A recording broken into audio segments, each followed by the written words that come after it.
Yo, what's going on, everybody? Welcome back to another Yankees Avenue Watch Party. This is game number 112 of 162. I had it messed up yesterday. Yesterday was 111. I said 110.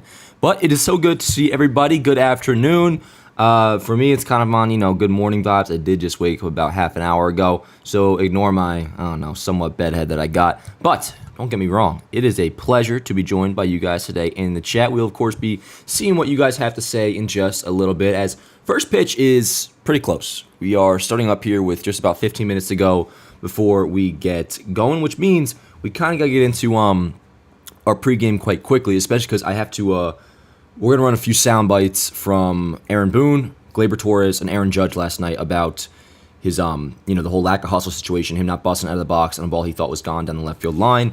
And we'll get to that in a minute, but first things first, he is in the starting lineup. And this is one of the things Boone mentioned last night, that he would be playing today, despite how pissed he was. When you watch this, Boone is pretty PO'd, I imagine, towards Gleyber, the whole situation, the fact that he has to answer questions in the situation. He clearly is annoyed about something, and I'm sure it is in large part due to, Gleyber just being a jackass.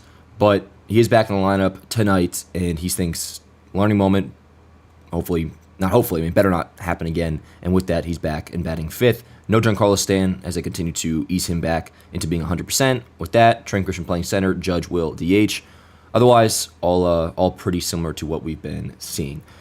On the mound for the Yankees, Carlos Rodon. And I'll tell you, chat, I am pumped to see how he does today, because we've been talking about it. You guys know the last two starts, he has looked really good. And I mean really good to where I think it's probably the best he's looked as a Yankee over any two-start stretch he's had since signing with us last winter. And what's so exciting about it is there's correlation to the success. He's throwing his fastball and slider less. He's going more curveball and changeup. So a much more wide range of pitches, and clearly at least over two starts that is working. And last time out against Boston was terrific on Sunday Night Baseball to lead them to a series win, 6 1/3, 5 hits, 2 runs, 1 walk, 7 strikeouts. And before that, remember, he pitched against the Rays at the stadium at home.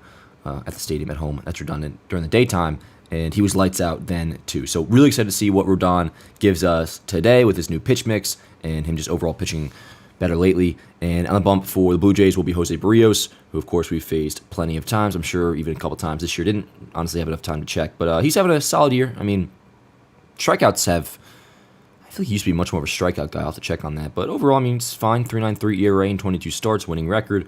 1.19 whip. That is certainly not bad. And speaking of not bad, he was not bad at all against Texas his last time out. 7 innings, 1 run, no walks, 5 Ks. So obviously a respectable and solid pitcher in Barrios as always. And again, for the lineup, Gleyber Torres is playing, batting fifth. And I'm going to run the soundbite now. Again, this is Aaron Boone, then Gleyber Torres, then Aaron Judge. I think they're all pretty interesting quotes. And this runs about 2 minutes long, so bear with me. But my coffee actually just arrived, so I'm going to go downstairs and grab that. You guys listen to this. I will be right back. I just felt like I needed to in that spot. I'm not going to get too down the rabbit hole of making judgments on this one. I just felt like in that moment, I felt like I needed to do that. Simple as that. Is what it is. It's over with. We got to move on. He and I have spoken.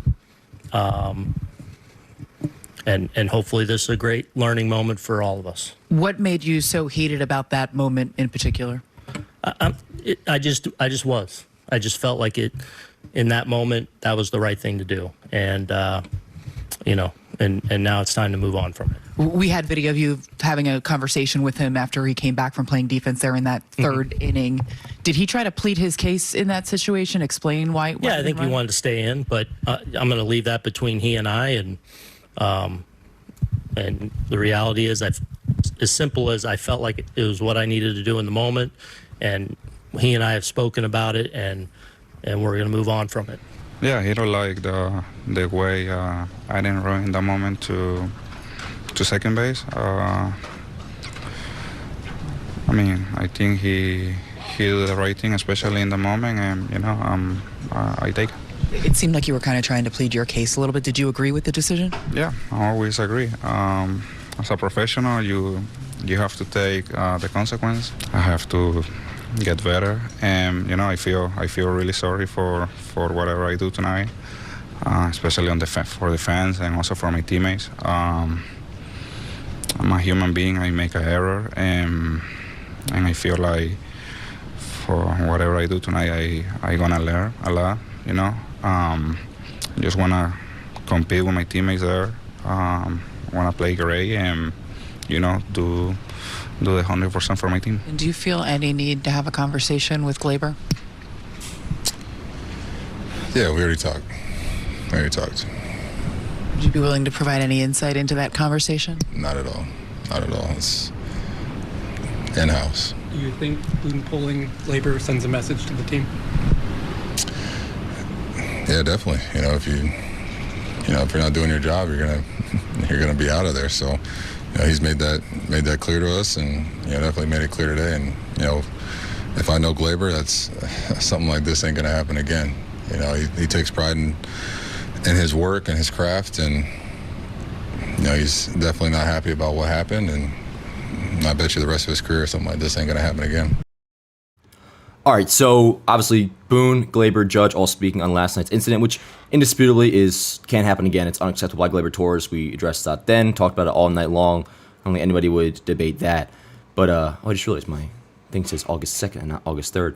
But in terms of the post game, perfect on all fronts. I think Boone was completely in the right in everything that he said. Outside of, he was a little, if you watch the full interview, he definitely gave a good amount of attitude towards the reporters. Probably could have been a little bit nicer towards them, but who really cares? The dude was pissed, and rightfully so. Again, totally unacceptable by Gleyber Torres, and it appears he knows that. I think out of all of the three, his interview was the best because he just owned it. He owned it like a pro. He said, I need to be better. He apologized to the fans. When you make a mistake like that, if that's our circumstance that's been presented to us, to have the follow-up be an interview like that, that's a W. So good shit, Gleyber Torres. In the end, all that matters is performance today. He's got to ball out, or just in general going forward. Ball out. Don't make dumbass mistakes. Don't be an idiot. And Yankee fans will love you. I saw a comment on the top comment on the Yes Network interview, on the Gleyber interview was perfect. It said, Gleyber, we want to root for you so effing bad. Just like, you make it hard sometimes. But it's true. Yankee fans badly want to root for Gleyber Torres. Sometimes he makes that quite difficult. And then Aaron Judge, perfect. Keeping it in-house while also making it pretty clear that, that can't happen, and saying that, Gleyber will never do it again. So I think all around, Boone, Gleyber, Judge handle that all perfectly in the postgame. Now we see what happens in the follow-up, which is today's game, Game 2 against the Toronto Blue Jays. Yankees looking to bounce back. Now, of course, Baltimore did lose their game yesterday, so no ground lost there. We remain tied for first place in the AL East. Boston did win 5.5 back. I mean, we're still paying attention to them, but it's Yankees and O's. It's Yankees and O's. This is what the battle is the rest of the way. And of course, we will still show respect to Boston, but definitely gonna be scoreboard watching what the O's are up to against Cleveland. As I guess they're in a 4-game set. This will be game 3 of 4 for them. But yeah. So again, Carlos Rodon getting the ball for the Yankees today, this afternoon, coming off 2 really good starts against Boston and Tampa Bay, and for the Blue Jays, Jose Barrios, solid pitcher. We've seen him plenty of times. Let's see here. I believe that is just about all I got to go through in this little pregame. We got the game starting up in just a moment here, about 5 minutes or so. And yeah, going back to Gleyber, I mean, the last time he was benched was after he didn't hustle in Tampa Bay, and he proceeded to hit really well afterwards. So maybe we'll see a locked-in Gleyber Torres starting this afternoon, and he's batting 5th, so that would be nice. Jazz remains in the 6th hole. Fortunately, not a lefty on the bump today, which there wasn't yesterday to start out, but he ended up having 2 at-bats against Southpaws to end the game, and they were pretty rough. When we looked into the splits, kind of getting the info as we saw it in live time, he can't hit lefties for shit. I mean, the difference is stark between the OPS against right-handers versus left-handers, about 100-point difference. And you saw the ABs yesterday. It's like, okay, Jazz clearly has a problem with lefties. It was pretty rough looking, to be honest, as a lot of lefties do. I mean, lefty and lefty is a thing for a reason. Anyways, he bats 6th against the righty Gaussman. That 219 WRC plus you're seeing, that is his WRC plus with the Yankees, of course. Overall in the season, it's around like a 108. But yeah, Austin Wells, what did he do yesterday? I think he had a decent game. Did he have a double, I believe? I think he had a double. Let's see, because his WRC plus definitely was 112, so it had to have gone up for some reason. Let's see. Wells had 2 hits. No doubles, but 2. He did have 2 hits. So, cool. Judge, obviously, number 40 yesterday. Absolutely incredible. Now over 100 runs batted in. He'll be batting 3rd and DHing. Don't love him at DH, but he's still Aaron Judge. He should be just fine. But all right, yo. Chat, how the hell are we doing? How are we doing? Go ahead and drop some predictions in the chat as always, or however you're feeling for tonight's game. Or I keep saying tonight, this afternoon, God damn it. You think Carlos Rodon's going to ball out again? Who do you got going deep? Let me know. Whatever you're feeling, random or specific, just throw it out. Throw it in the chat, and I will take a look at it. But first things first, reminder, drop a like on the video if you could. Helps out the stream a great deal. Subscribe to the channel if you are new. We are doing these watch parties just about every day. Outside of, sometimes Sundays we can't, which, speaking of, tomorrow we will not be here. But, yeah, watch parties all the time, game highlights, and much, much more to come from this channel. And much more to come from this Yankees team, because ultimately that's what matters. Not this fucking YouTube channel, not a Yankees fan page. What matters, chat, is the goddamn team. And they better win today. Because yesterday, bro, I loved the comments on Instagram. A lot of them were pretty chill. It's like, we won 5 in a row. You can't win them all. You lost. Bounce back tomorrow. I'm 100% on that vibe. 100% on the vibe, and I fucking respect fans who can be rational and acknowledge a loss like last night isn't the end of the world, as long as we bounce back today. But that's the key thing. You have to bounce back today. You take this one, and then you have who is pitching tomorrow? Cole. Yeah, because Cole's bullpen went all smooth. So, but regardless, got to win today, and that would make yesterday really no big deal. Because it's true, you are going to lose some games. And yesterday, in the end, Marcus Stroman shit the bed, which sucks, and he's got to figure his shit out. But other than that, and the Gleyber stuff, it was pretty straightforward. And Stroman admitted to it after the game. He's been great with the accountability in his post game. He said what is true, that it's on him. And it was. Simple as that. Stroman shit the bed, allowed 7 runs in 2 2/3. You're probably not going to win a game when your starting pitcher puts a performance like that. The offense was, they weren't as good as they looked in the last 2 games against Boston and then the series against Philly, but they still scored 5 runs. And they probably totaled it around like 10 plus hits. Let me go back to the box score. Yeah, 10 hits exact. So the offense yesterday wasn't like atrocious or anything. Volpe had 3 hits, which, by the way, you're seeing his WRC plus now. That's at 101, so he's back to being above league average. Just find a way to win. Find a way to win. Again, my main story I'm watching today is one I'm quite excited about, and that's how does Carlos Rodon do in Game 3? Because I just saw the DoorDash picture of the guy when I was like holding it. Anyways, not gonna lie, this might be the most excited I've been about Carlos Rodon since he was a Yankee. The way he's looked the last 2 starts, especially because it came via adjustment after getting rocked for a good month straight. And then he incorporates the changeup a little more, the curveball a lot more. The curveballs was phenomenal. Well, still, of course, throwing the fastball and slider, but the command has been much better with those pitches. And it just, all together, the last 2 outings, he has looked, in my opinion, like the best version of Carlos Rodon we have seen at all, ever, in a Yankee uniform. Got to continue tonight, obviously. And it is nice to see, like, his strikeout per 9 is getting to a respectable level. You see 120 in a third innings, 129 strikeouts. So, kind of significant, more case per innings. But, yeah, looking forward to Rodon tonight. I did it again today. And, yeah, that's just about all I got. Yeah, let me pull up the chat. But first things first, please. I haven't even taken a sip of this beautiful coffee yet. Now, this is a chain, but it's fucking delicious. Gregory's Coffee. They're salted caramel. I'm not even kidding y'all. If you're in, like, the up north area, they're in New York, hella of them. Try it out. I know, like, gassing up a chain coffee place is, like, silly sounding, but their salted caramel cold brew, bro, it's insane. Unbelievable, dude. Unbelievable. Forget about it, dude. Insane. Alrighty, yo. So I believe first pitch should be coming up after this commercial break, chat. And again, for those just joining, good freaking afternoon / morning, because I know I'm not the only one that slept in a little bit today, okay? I had my pregame coffee yesterday, and that led me to being up till like 3:30, like 4 in the morning. So, I kicked it a little bit, slept in until probably about, realistically, like, I was in bed till like 12:15. So, it's kind of on good morning vibes for me, but good afternoon. Happy Saturday. Hope everybody is doing well and is ready to kick for the next few hours and get this weekend started off properly, which the only way to do so is a Yankees win. So no matter how good of a time we have tonight, chat, no matter how much I enjoy being in your presence, if the Yankees don't win, I'm going to have a fucking shitty day. So that's where we are at. Oh, it looks like we have another commercial break after this because Meredith is doing her little solo mid-segment. By mid-segment, I don't mean it's bad. It's just, they do the open, and then Meredith have a segment, then they'll come back for actual lineups first pitch baseball. I'm still waiting for the box score to pop up, but I guess I should get off that for a second because the game is not started just yet. But let's see here. All right, we're already almost 200 people in the frickin' chat. That is what I am talking about. Morgan, how we doing? Chris, CT, Crazy Man, Sharon, Joe, Lance, OC, Crazy Man, Ryan, Narco, Abe. How are we doing, guys? Luna, always a pleasure to see everybody in the chat. Let's have ourselves a good day today. Now, last night, of course, it got a little bit tense, as it kind of always does. When the Yankees are playing shitty and they lose, I feel like we kind of get on each other a little bit. To be expected, it happens. Let's let's fucking kick it today though and have a good time. But obviously that is in big correlation to how the team does.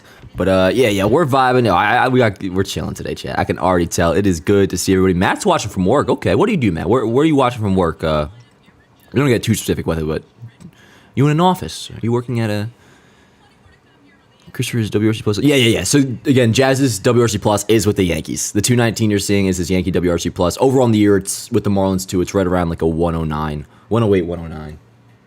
But I think that's the way to go. Putting his Yankee WRC Plus makes a lot more sense, especially when we get to a couple weeks from now. We have a decent sample size of at bats. I think that'll go a longer way, being able to see exactly what he's done with the Yankees. With Judge's WRC Plus makes it all the more. Yeah, it is funny, yo. It's like, wait, how does Jazz have a 219 WRC Plus? That's not possible. Meanwhile, Judge has a fucking 214. 1 pint of coffee, you're gonna be wired. Well, this is what I do every day, Lance. But here's the thing. I really overthink I don't overthink it. I properly think about it with how much I consume. But you look up on Google how much caffeine you're supposed to have. They say 400 milligrams daily, which is like the max. That's reasonable. But a lot of like the gym people I watch, like even ones that aren't even that huge, like right around 200 pounds, will consume like 600 to 1,000 a day. I'm not going to go that crazy, but the way I see it is this is like 250 grams of caffeine. The energy drink I'll have before the gym at most will be 300, usually even 200. So no matter what, I never do more than 600 milligrams of caffeine in a day. But I'll be fucking wired, Lance. I'll be wired. This shit is delicious, and it does give you a nice kick.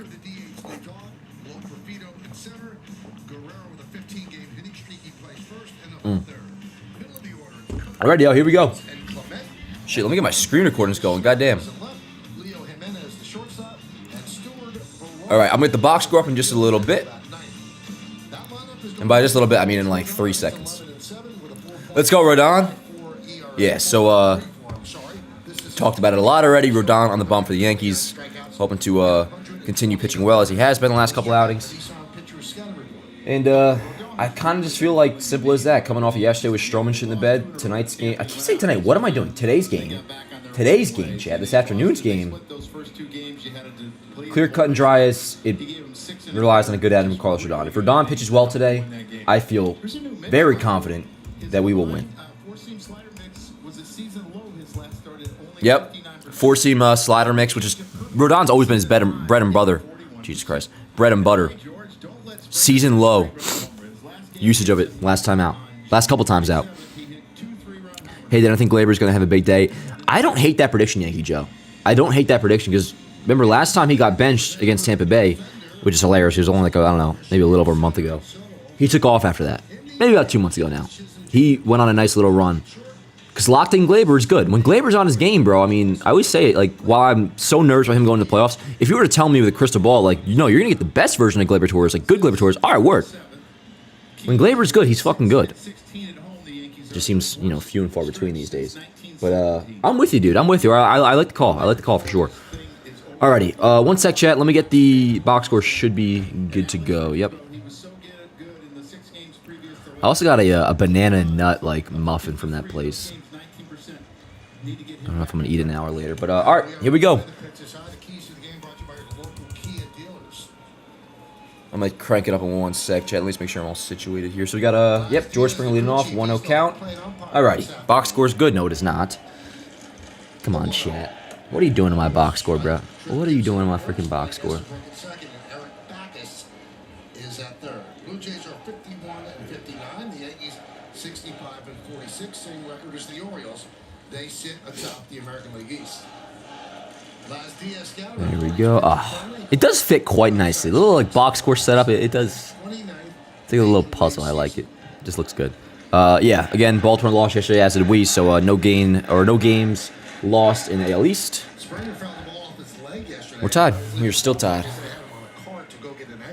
I'm glad Boone drew a line in the sand over acceptable standards of commitment. Yeah, dude, everything about yesterday I thought was incredible. Boone taking Gleyber out was the right move. The post-game interviews, which ran in the pregame. I'll probably run it again, like during the commercial break or something, for those who didn't see. Ground ball to Volpe, attaboy. My league average, once again, hitting shortstop. 101 WRC plus for Anthony Volpe after a 3-hit day yesterday, including his 4th home run in the second half. 4 home runs already in the second half for Volpe. He's now at 10 on the year. And, yeah, a 101 WRC+, plus, which is pretty awesome because he got down to like an 89 like right before the break, so. Let's go, Rodon. I mean, I understand it usually blows from one direction, then it swirls inside the bowl, but Oh, there's like fucking... Is it not fully stirred?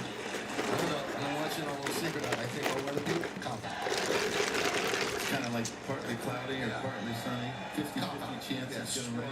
Nonsense. Blowing one way or the other.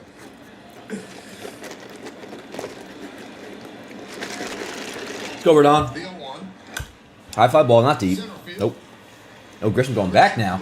Dude, holy shit, that could have been a disaster.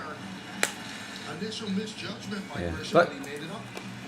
you know what I'm about, Chad. No harm, no foul. When he thought that ball was not hit as hard as it You was, fucking, you shoot me point blank and miss, chat. As far as I'm concerned, we're cool. can't be easy with that sun. We're fucking cool. Volpe should get his leadoff spot back. I mean, we'll see. We'll see. The leadoff spot is still in a weird spot, but for right now, granted he had a bad game yesterday, but Verdugo has been hitting the ball better lately. Let's see how that goes. It does feel a little bit risky if like Volpe starts to hit again and you just thrust him right back in the leadoff spot, and then God forbid he struggles after that. Like that would not be ideal. So I think I'm kind of good off that, to be honest, especially because I love when we are at full throttle, like our lineup yesterday. That's not gone. It might be. It might be. Grisham back. Oh man. All right, solo shot for Vlad. He's been crushing the ball lately. Not the end of the world. Little solo homer. At least nobody was on base. But 1-0 Blue Jays.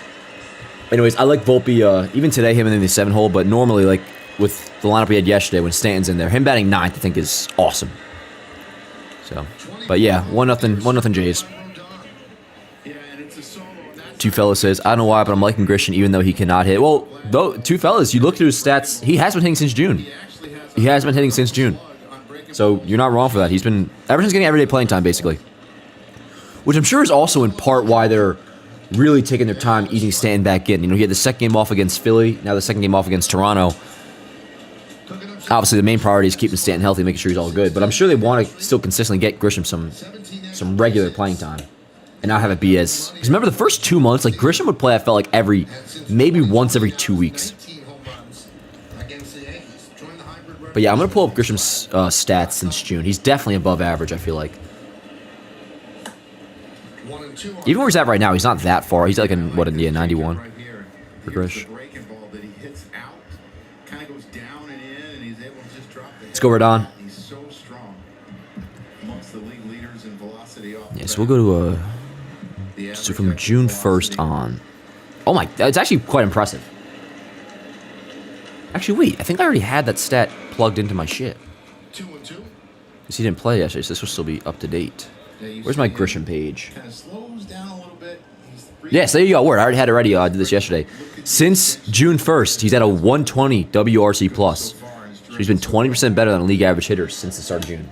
Pretty awesome. Average not amazing, but still 238, 331 OBP, 455 slugging. He's been homers, and obviously defense is good. So since playing every day, Grisham for sure has been worthy of some love. Let's go, Rodon.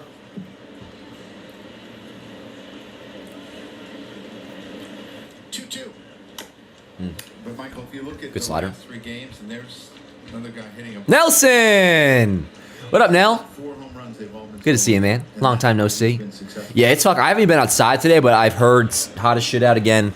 And my AC is all the way down in the kitchen over there, which is like 3 rooms over. So like, with that being so far away, I usually keep this window open because like, what difference does it make? But I woke up to when I could feel the fucking heat coming through my shit, so I just nope. Which is why, chat, we stay nice and comfortable in cool, civilized AC, just the way I like it. Game on, 3 screens in front of me. I mean, what more could one want? I got my iced coffee, got my fucking chat, fly ball right field. That better be caught. Yeah, word. All right. Vlad goes deep, little solo shot, dinky little thing. Not the most impressive homer of all time. All good. All good. Just one. What do we always say? If you're going to win, you had to score 1 anyways. So, all good. All good. Now, again, if you're just joining the line for today, Gleyber Torres is in there as Aaron Boone said he would be. He's batting 5th. Stanton gets the day off as they kind of continue to work him back to 100%. Grisham gets a start in center. Really quick, I'm going to run the SOT sound on tape. Shout out Chris Rose. Of the interviews from last night. I'm going to play it now because it's kind of on the longer side. This is Boone, Gleyber, and if we have time, we'll get the judge as well. But take a listen. I just felt like I needed to in that spot. I'm not going to get too down the rabbit hole of making judgments on this one.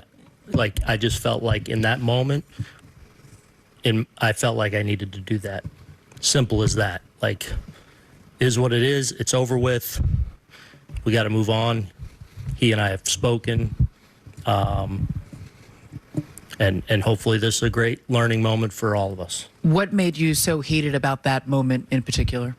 I just was. I just felt like it in that moment. That was the right thing to do, and and now it's time to move on from it. We had video of you having a conversation with him after he came back from playing defense there in that third inning. Did he try to plead his case in that situation? Explain why? Yeah, I think he wanted to stay in, but I'm going to leave that between he and I. And the reality is, as simple as I felt like it was what I needed to do in the moment, and he and I have spoken about it, and we're going to move on from it. Yeah, he don't like the way I didn't run in that moment to second base. I mean, I think he did the right thing, especially in the moment, and I take it. It seemed like you were kind of trying to plead your case a little bit. Did you agree with the decision? Yeah, I always agree. As a professional, you have to take the consequence. I have to get better, and I feel really sorry for whatever I do tonight, especially for the fans and also for my teammates. I'm a human being. I make an error, and I feel like for whatever I do tonight, I gonna learn a lot. All right, so there's a little bit more there, and we'll probably play the judge again later. He was at the end of that clip. But as you see, I mean, if you're going to make a mistake the way Gleyber did, which is obviously unacceptable, can't happen, the response, though, was about as good as you can get. Very accountable, clearly was upset about it, apologized to the fans. I thought Boone's response, despite, kind of being a little dickish to the reporter, but he was obviously just pissed. I think everything about the follow-up to what yesterday was really couldn't have gone better between Boone said, Gleyber especially, and then for those who didn't hear, Judge was pretty much just like, he said he talked to Gleyber, they're going to keep it in-house, as he always does, because he's fucking awesome. And that it shows if you're not doing your job, like, you're not going to play, pretty much. And we'll probably actually play Judge's piece later, but yeah, so Gleyber Torres in the lineup today, batting fifth, and we'll see how he does, because like we were saying earlier, when he locks in, he usually plays pretty well, so we'll see if this leads to a little hot streak or something. One dead. Is it mirrors Jose's jersey and pants different grays? It's probably just the sweat, but let me take a look. Of course, we see it all the time with the Yankees too, especially when they're on the road more so. But with how shitty the new qualities of the jerseys from Nike and Fanatics, that usually it's probably, I'll have to see it, but it's probably just Barrios sweating through his jersey so it looks like a totally different color.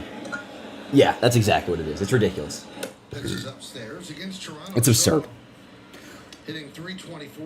It still is crazy to me that this issue was not fixed ahead of opening day. And they were like, remember they acknowledged the issue, like, this is a problem, they're going to get fixed. We're like, okay, word, we figured this would happen. And then, like, in 2025, it's like, what? All right. You see the good change by Barrios. He's going to use that. The left-handers a lot today. I will say, the size of the names was a big story in the spring training. That I kind of have gotten over. But the quality is a joke.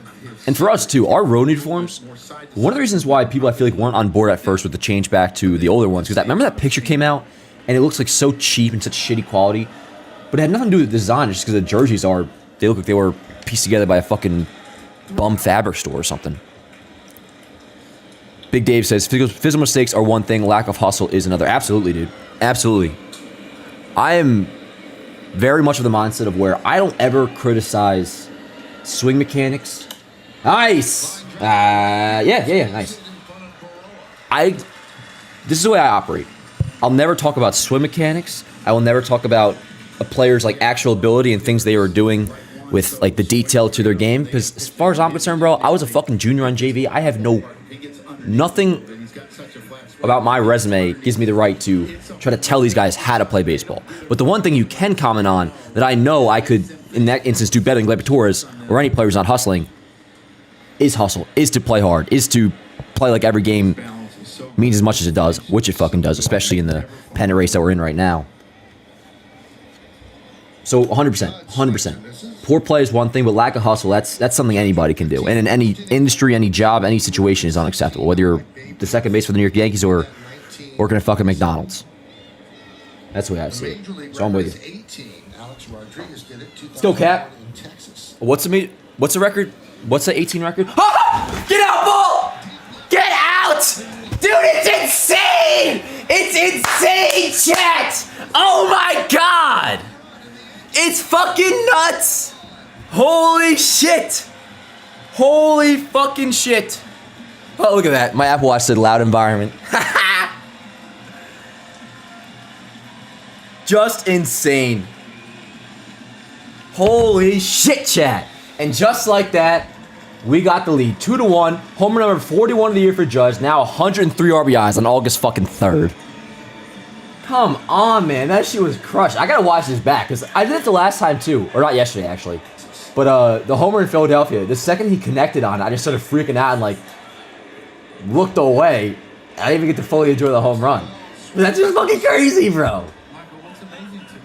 All right, let me get the ship on Yanks Ave. 41 for Judge. Another bomb. Not as deep as yesterday, but I mean, that was a no-doubter. Which, by the way, yesterday's home run is one of the most beautiful home runs of all time. Watching that back. But, alrighty. Let's see this here. Where did that ball end up? Anybody see the distance? 426 feet. Okay. Alrighty. Let me get this up on Yanks Ave. Home run number 41 gives the Yankees a 2-1 lead. 1-2. 41 home runs, 103 runs batted in. Came into the game on pace for 58 home runs and 147. That pace just went up.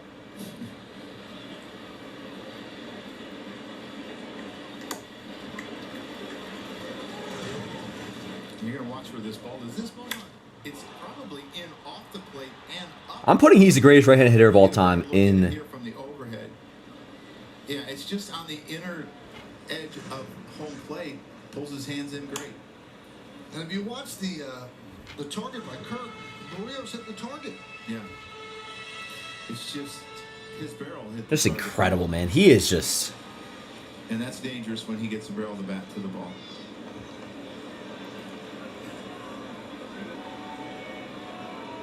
One of the many reasons, chat, I will forever be, outside of the obvious reasons, so grateful for Aaron Judge is, I consider our generation, and this is going to sound very spoiled, but just bear with me for a second. Our generation, I'm saying like the kid who's, you know, I'm 20, what am I, 24 now, so I shouldn't say kid, but anyways, we've kind of, as Yankee fans, been cheated out of what past generations have had. With the World Series championships, obviously, you know, the dynasties, dominance, whatever. As far as, like, I haven't, 09 doesn't even count to me. I was 9, it was hardly even a thing I was invested in.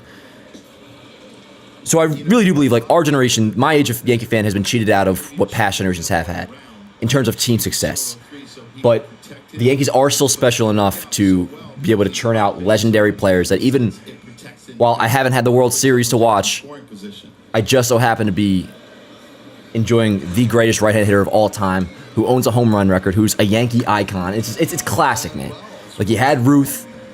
Our fucking great-grandpas had Ruth. Our grandpas had Mantle, and obviously DiMaggio before that. Say our dads had fucking Jeter, Mattingly, whoever you want to do. Pick your era. We got Aaron Judge. And boy, oh boy, it's not even like a token icon. As far as I'm concerned, it's the icon. He has to win, of course, but it's just insane. It's insane when you actually think about how long baseball's been going on now. And I was fucking dropped in year 2000. I'm now 24 years old. I was blessed enough to see the greatest right-handed hitter of all time. It's crazy. It's crazy. So 41 for Aaron Judge. All right, get that up on Facebook, and then I'm gonna see the chat because I know I haven't been in there since the homer because I've been too busy fucking yapping. But it's just awesome, dude. And he's debuting on Paw Patrol at the end of the month. I mean, everybody's talking about it. Everybody's talking about it. Let's go, yo. Let's frickin' go. Dan, do you remember the core four? So, yes, of course. Now, my first year I was talking about watching was 2011. 2010 ALCS against Texas, though, was the first time I truly sat down and like watched Yankee from start to finish with my dad. And, of course, that was the last time they were all together at that time. When Pettit pitched and Jorge was catching still, Jeter and Mo. But then by the time 2012 rolls around, this is one of the best days of my life. I'll never forget. I was sitting on my couch. It was around middle of March, and Jack Curry came on and announced that they signed Andy Pettit out of retirement to a minor league contract in 2012. Now, of course, by that point, Facade had already retired, so I didn't actually get to see the true core four on an everyday basis. But that was awesome. That was awesome. Because I remember like 2011, I wish I could have seen Pettit pitch. I wish I could have seen him pitch. And then he came back. It was similar in a way to after A-Rod got suspended, and he's like one of my favorite players, or my favorite player. I was like, man, I did not appreciate A-Rod having these like 30 homer seasons, and then he gave me one more in 2015. It was cool. And I think that could have been like some frustration and also some like, what happened? Yeah, I finally did it again. I'm back. And he just forgot to run hard. Oh, so was Wells going? All right, let's go, Gleyber. Yeah, yep. 2 away from 300 now, Judges. That's a base hit. You might be looking at first and third. Carl. Holy shit. Yo. Oh, let's go. That's a knock for Jazz, no doubt. Now, Carl, with all due respect, bro, I have not seen your channel before, but that's clearly not a diss because this dude has fucking like 4.6 million subs. And he's a pretty crazy channel. He's in here right now, so let's go. Sounds like he's a Yankees fan. Hell yeah. Board. That's definitely a single for Jazz, I would imagine. Yeah, that's a single. So, still threatening. First and third. What, 2 dead? As a Yankee, you got a trip to the mound. Pete Walker heads to the mound.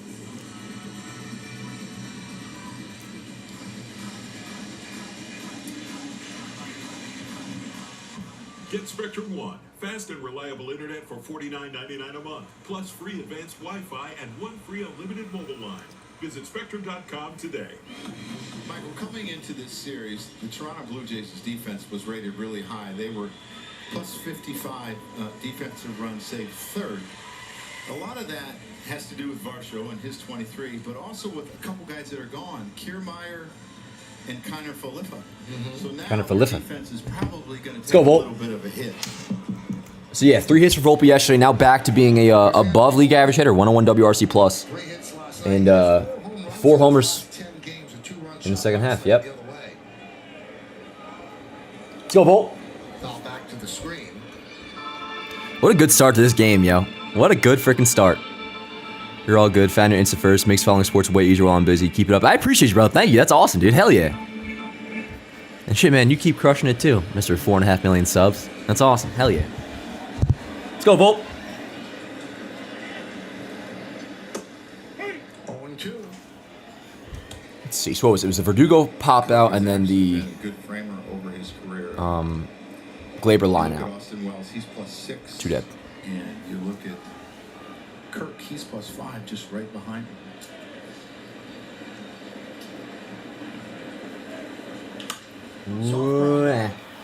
All good. All good, Volt. All right, yo. Hey, good first inning. Rodon, a little solo shot to Vlad. All good. At least nobody was on base. And then Judge is just insane. Absolutely insane.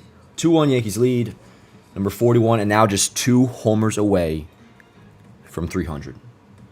We might have to do some celebration on that, chat. Maybe I'll do a giveaway for Judge when he hits 300. High drive. Deep left center. Going back low for Fido. Babe Ruth has company. See ya. That's so cool. Babe Ruth has company. Great call by K. I didn't even hear that at first because I was freaking out.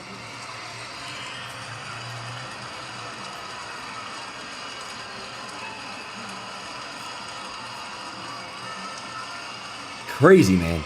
I can't imagine what that feels like, dude. I cannot imagine what that feels like. Honestly, good for Judge being married, too, bro. If I was Judge, man, I'd probably be fucking living in a bachelor's apartment. I'd probably have AIDS by now. Just being honest. Wait, that sounded weird. I didn't mean AIDS. But point is, I'd be having a good time. I don't bet on that side of the fence if that's what you got out of that. But nah, it's just like, can you imagine the feeling, bro? Living day to day, like, I'm not about, like, you know, being a fucking egotistical asshole. That's not what I'm saying, but I mean, shit, bro.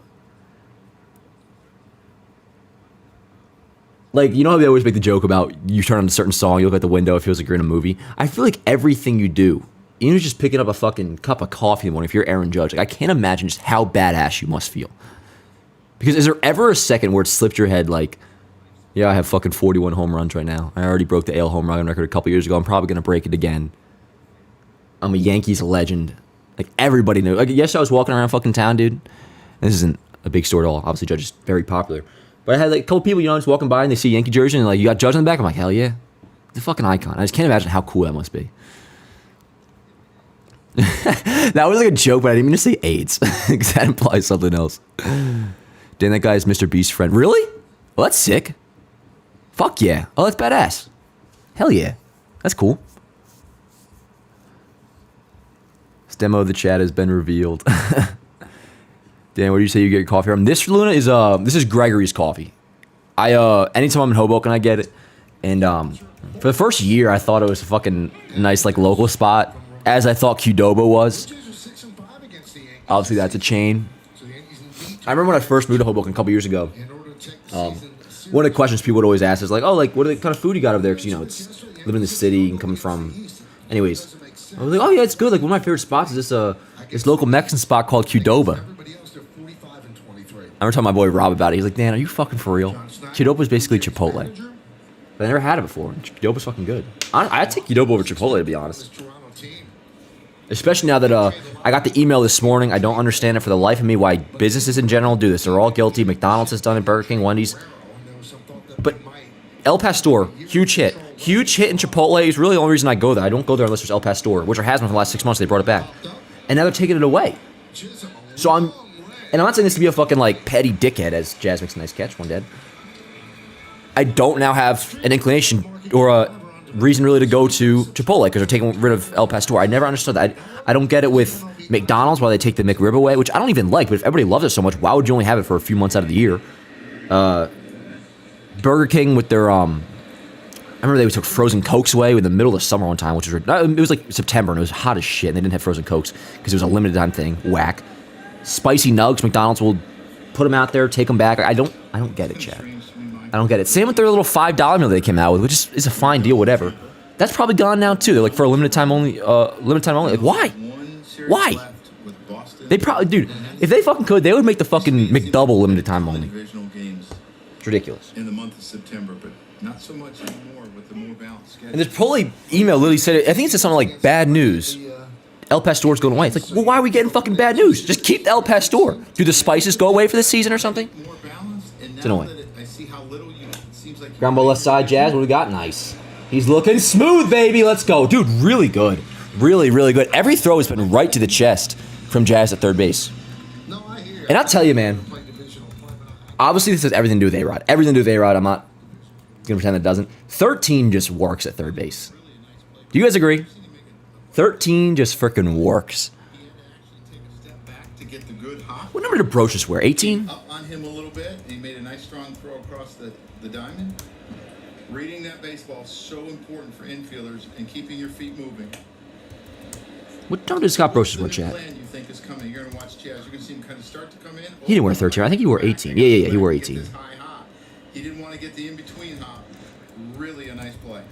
Nettles didn't wear 13, right? Did he? Well, I think you're going to have two Nettles teams wears 9. with expansion making 32, and then I think there'll be 4 divisions of 4. Oh, wow, so Nettles wore 9. I mean, obviously before Maris got retired. The Phillies, the Yankees, the Mets, and another team in the again, this is some of the rumors I hear. Nothing's been set in stone. But 18, yep. Thanks, Morgan. Plan down the line.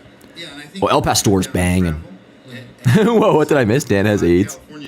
And no, I made a joke that came off wrong.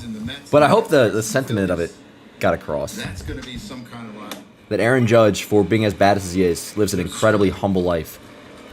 That, admittedly speaking, I don't know if I could live. I think it would really help attendance as well because of the proximity. But the other thing, though, is there's so many big market teams in this little East area that is that fair? That they're all in the same division. And then who do you put in that division? I mean, do you leave out the Nationals? Do you leave out Toronto? Who's Toronto? I think Baltimore and the Nationals have to be in the same division. Right. And they might go with like Atlanta, Florida. And Oh, so that was the move over Babe, and the A-Rod comparison was about most first inning home runs in a season. So Judge has 16. He tied Babe Ruth. And A-Rod has the record for 18 with Texas in 2001. So 2-2 on Schneider. Doot. Let's go, Rodon. It is funny though when you change divisions like that. You look at the NFL. Why is Dallas in the division with the Giants and the Eagles and Washington? But that's because history has always had a rivalry between the Cowboys and those teams. So I think that comes into play too. Yes, I agree. Yeah, yep, Gallo wore 13. I'm saying at third base, though, it just feels right. I mean, I think there's certain teams that have to be in the same division if you're going to do. And I think it definitely is an A-Rod thing. I mean, in part because the Cubs, Manny wore 13 because of A-Rod. I think And obviously he plays third. almost. Oh, nice. Oswald Peraza hit a home run in AAA. Let's see what the hell he's doing. Is he still hitting under the fucking Mendoza line? 3-2. Nice, Rodon. Word. All right, good bounce back. So 1, 2, 3. Oh, 1, 2, 3. And that's his first K, right? Yeah. Yep. Cool. All right, good bounce back. And what do we got? 8, 9, and 1? Because Volpe made the last out. Is that right, chat? Let's see here. Yep, Rice, Grisham, Verdugo. I haven't given homer predictions yet. I think I'm feeling a Rice homer. And actually, it might be coming in a couple minutes. I'll go, well, obviously I can't go with Judge because he already went deep. Dude, he's slugging over 700. He's slugging over 700. That is fucking crazy.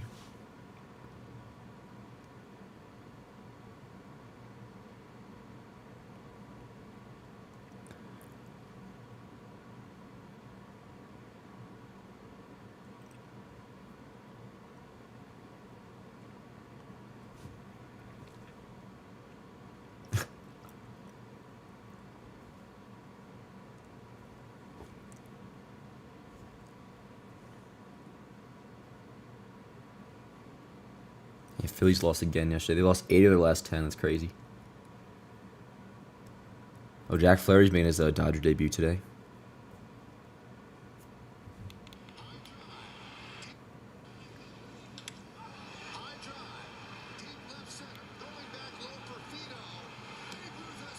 That's crazy. That's such a badass call, no matter what stat it's related to.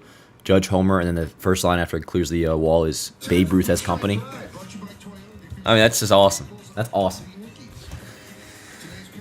All right, dude, he's gonna have fucking process this, chat. How close we are to the actual talk of this race beginning to break the record again. We are probably, honestly, it could happen within 2 weeks, but let's just say conservatively 3 weeks away. That honestly feels really conservative for Judge to hit 50.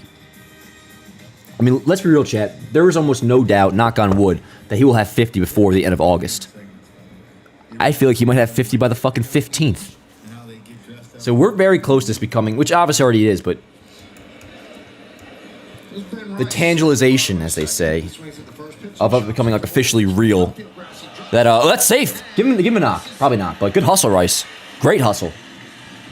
How about that, huh? Look at everybody busting down the line today. See what happens, Boone? I mean that in a complimentary way. Oh, I agree, Nell. I agree. Well, I think of being a true MVP, like this level of Aaron Judge, I'm not going to bank on having for another 4 years. I would say another 2. But in terms of just being good through his contract, even when he turns into being a DH in a few, like once Stanton's gone, assuming no weird freak injuries, I imagine he'll hit at least 30 homers a year, 800 plus OPS. He'll still be real good. I look at it like this. I think we'll get 1.1 plus OPS Judge for the next at least like 2 years. And then we'll have probably 2 years of like 900 plus OPS. And then I feel like over the last 3 or 4, which by then he definitely will be a significantly different player. I still see him being around like an 800 OPS guy at least, 30-plus homers. I mean, which that makes it, he'll clear 600 easily. Oh! Get out, ball! Get out, ball! No, yeah, let's go! I thought Kate jumped the gun on that for a second. Dude, Grisham is fucking hitting, man. We were talking about it before, and it's kind of well documented by now, that ever since getting everyday playing time, or just about, Trent Grisham has been playing well. This is entering today a 120 WRC plus since the start of June. And he goes deep again. He's been hitting for power. He's been getting on base. You see the 331 OBP in that span. That's much better than what he's at overall in the season. And it all correlates to him just getting everyday playing time.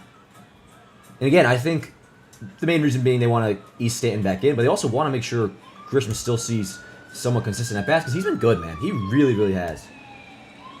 Fucking beast. All right. So shit, maybe Grisham will be here next year after all. Because he seemed like an obvious non-tender candidate, which he could still be, but... I mean, shit, man. Just thinking about the roster, like, ahead to next year. Like, let's just say we, all goes well, we do re-sign Soto, and Jason is your center fielder, Judge and right, or whatever you want to do. Judge and left, Jason center, Soto and right. Which Soto would definitely still be in right. But, I mean, Grisham as your fourth outfielder, he's already in control. Like, that seems kind of like a no-brainer to bring him back, which a few months ago, I would not have assumed was the case. I thought he'd probably be off the team by now after the deadline a few months ago. You see this, the little leg kick. He gets his foot down, kind of back legs it. He cuts his swing off. He stops his swing. He doesn't have extension. But at that point, the swing is over, and it doesn't really matter. Nice. All right, yo, 4-1 Yanks. 4-1 Yanks, and we're not even in the third yet. How about it, huh? How freaking about it? Look at them smiling and shit again. Most guys let the back ball Everybody's happy. Winning is happiness. That's it. Yeah. It is a weird swing now. It's very crisp though, right, Morgan? It's very like, what would the word be? I don't know. It's very I want to say efficient, but I guess that's just what people call like a quick short stroke or whatever.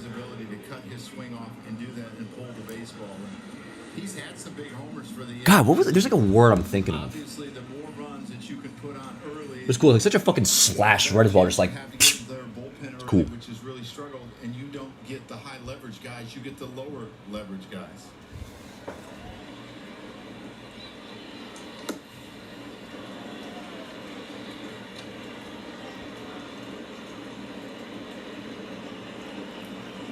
Are those headphones? No, it's probably a cooling thing. Yep. It's good chat. It's like a shot put swing. Yeah. Oh, here we go. Noah's accusing me of being freaking high again. I am not. I'm not high. How dare you? It's fucking daytime. Now, have I ripped the pen a little bit today, Noah? Yeah, maybe. You know what I'm also fucking doing, Noah? Minding my own fucking business. I'm just busting. You cracked me up, Noah. Let's go, Soto. It's not bad. Well, I'm glad that Meredith is cool. Yeah, she's happy.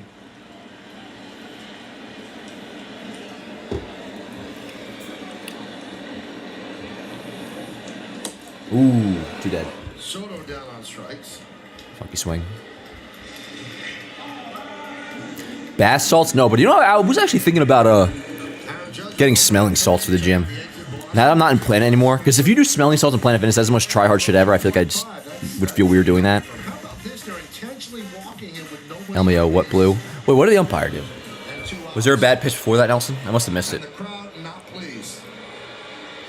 Are they intentionally walking Judge?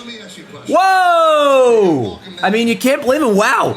They just intentionally walked Judge. Nobody on? Wow. Holy crap. I mean, that's not like, that's not unprecedented in the game of baseball. That's just fucking, that's pretty sick. Never wanted to walk anyone intentionally because I needed. That's kind of crazy, man. It's one thing just to pinch around him and kind of like quasi-intentional walk without actually doing it. He just threw up the fucking 4. I mean, the chances of them making the playoffs are really, really slim. Oh, and Wells comes through. Nice. No, Judge, stay put. Man, bro, I really am fucking... Call me Phil Nevin, bro, because I swear, ball gets down, I'm just always sending him to the next base. I'm like, go.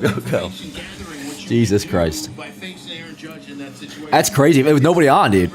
Dan, do you have a podcast? I do not right now, Martin. Honestly, no way like this is kind of my podcast, but we're gonna do something soon, for sure. I'm not a huge fan of that, but It's always just gonna be like I'm gonna come on live and just talk, kind of like how I did the trade deadline the other day. That'll be the podcast. I just might end up putting on audio They too. were like, why don't you walk him? I said, because when this team Go, gets Glebes. good, they need to know they can get certain people out. Because sometimes I just figure like scheduling and shit, because like I don't want to, be like I'm gonna do this Monday through Friday, and then with my schedule I can't. So Joe, it just We're doesn't getting make there. sense to me. I mean, you're losing 4-1 now. You had a 1-0 lead. You have Soto on first base. Walk him then, rather Yeah. than giving up. Yeah, Schneider's a loser, bro. He doesn't know There was shit. a solo home run. Schneider's an awful manager. Awful manager, chat. Yesterday with first base open. Yeah, and I think sometimes He's not gonna get to 50 home runs in August. Everyone walks him.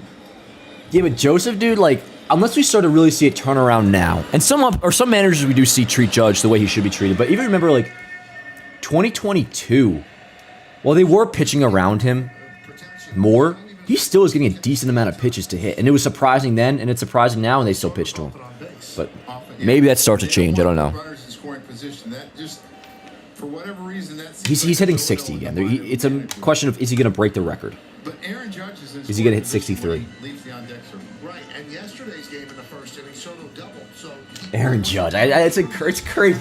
Like you're setting up a double play. he has to feel like the most badass MFer in the world. Everything about him.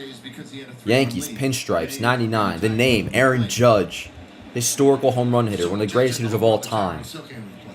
A New York Yankee. I just can't imagine it, chat. It must be awesome. Gleyber down on strikes. He might get booed. Actually, no, not with the score.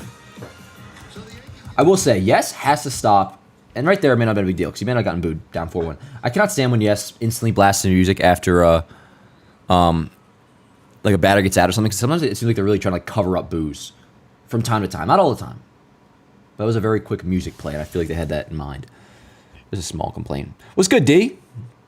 He might get 60. He's getting 60. He's getting 60. Do I think the slump from the Yankees is over? I do. I definitely do. Dan, it's daytime. We totally should be ripping. Yeah, right, Logan? It's fucking Saturday, though, you know? Not saying I am, but please. I want everybody to take a load off. That's my one request, if I could. I want everybody to take a load off and just relax and watch some Yankee baseball. Because we're up 4-1, too. We were up 4-1. Oh, I saw the Soto. Oh, wow, yeah. I see that pitch now. That's awful. The one that was outside of Soto. Theo posted it. Wow. Judge is slugging 832 since May 3rd. It's fucking crazy. What up, Julie? I do, Luna. I do. Set a timer so we can rip it at the same time. All right, I'll set a timer for about 5 minutes, Joe.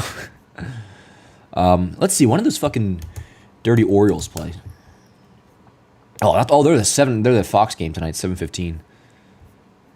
Which is actually kind of nice. I'll be able to watch that. I'll just have it on the background while I bullshit, but good enough. Any other interesting games today? Boston, Texas, if that does anything for you.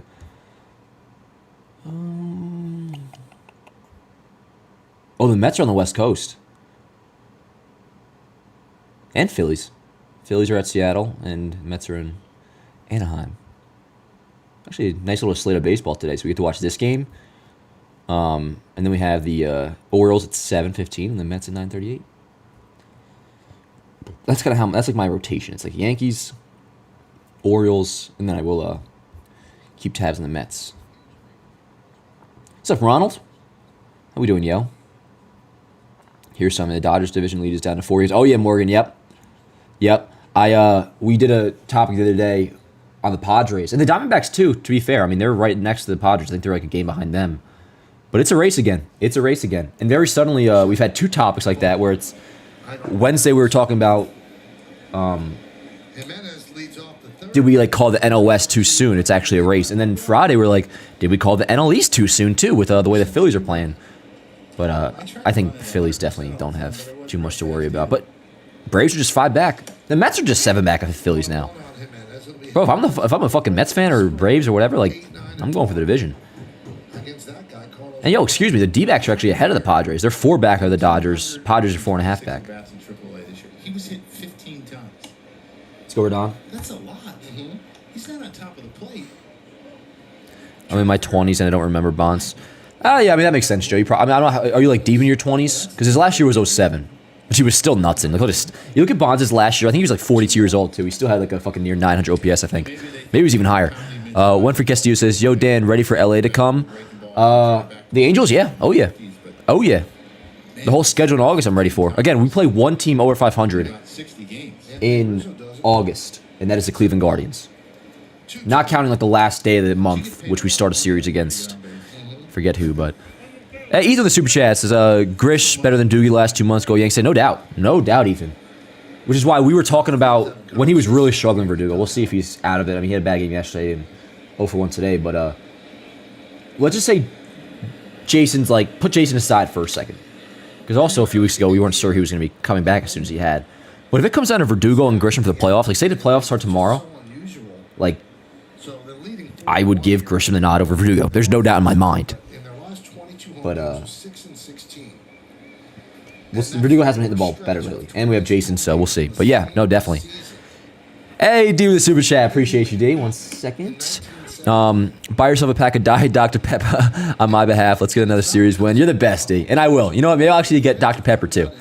Maybe I will get Dr. Pepper. You know, I like my Coke Zero, but because you're paying for it, D, I got you. Thank you. You guys are the best.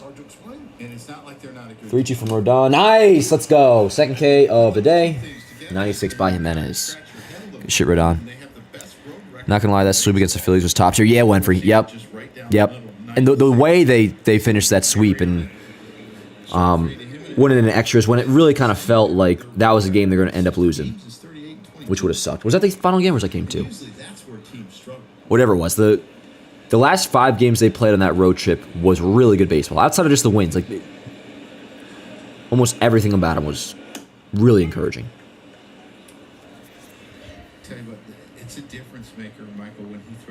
What was more entertaining, the sweep, Astros sweep or the Phillies sweep? Astros for sure. But somebody said the other day, and it felt correct. It was like it almost felt like the Phillies series was or Friday's game against the Phillies. Not Fridays. The series opener. When was it? Monday. Yeah, Monday. When Stan came back, almost felt like a second opening day. So it was definitely not a bad comparison. I'll also put the Astros 1, but it's a plus when you have great stuff and you can be crafty. Usually you're crafty out of necessity. That's good. So I see, Austin Wells being on a... Yeah, no, his command with his fastball's been much better. That's what's so exciting about the way he's looking now. Is like the reason to believe why he'd be pitching better with the new mix of throwing the curveball more, throwing the changeup more. What was that, slider? And obviously fastball slider is still a big part of it all. But also with those pitches, his command has been so much better too. Wednesday off. Looks like a totally different guy. Thursday off. So he had and so far today, not too bad. The Wednesday day game in only 2 1/3 in, but and he's got Monday off, so he'll recover just fine. And it's not like he's played in, 75 games already this year. 2-2. Popped him up. No, that's foul. Right field. Yeah. It's going to fall on touch in foul territory.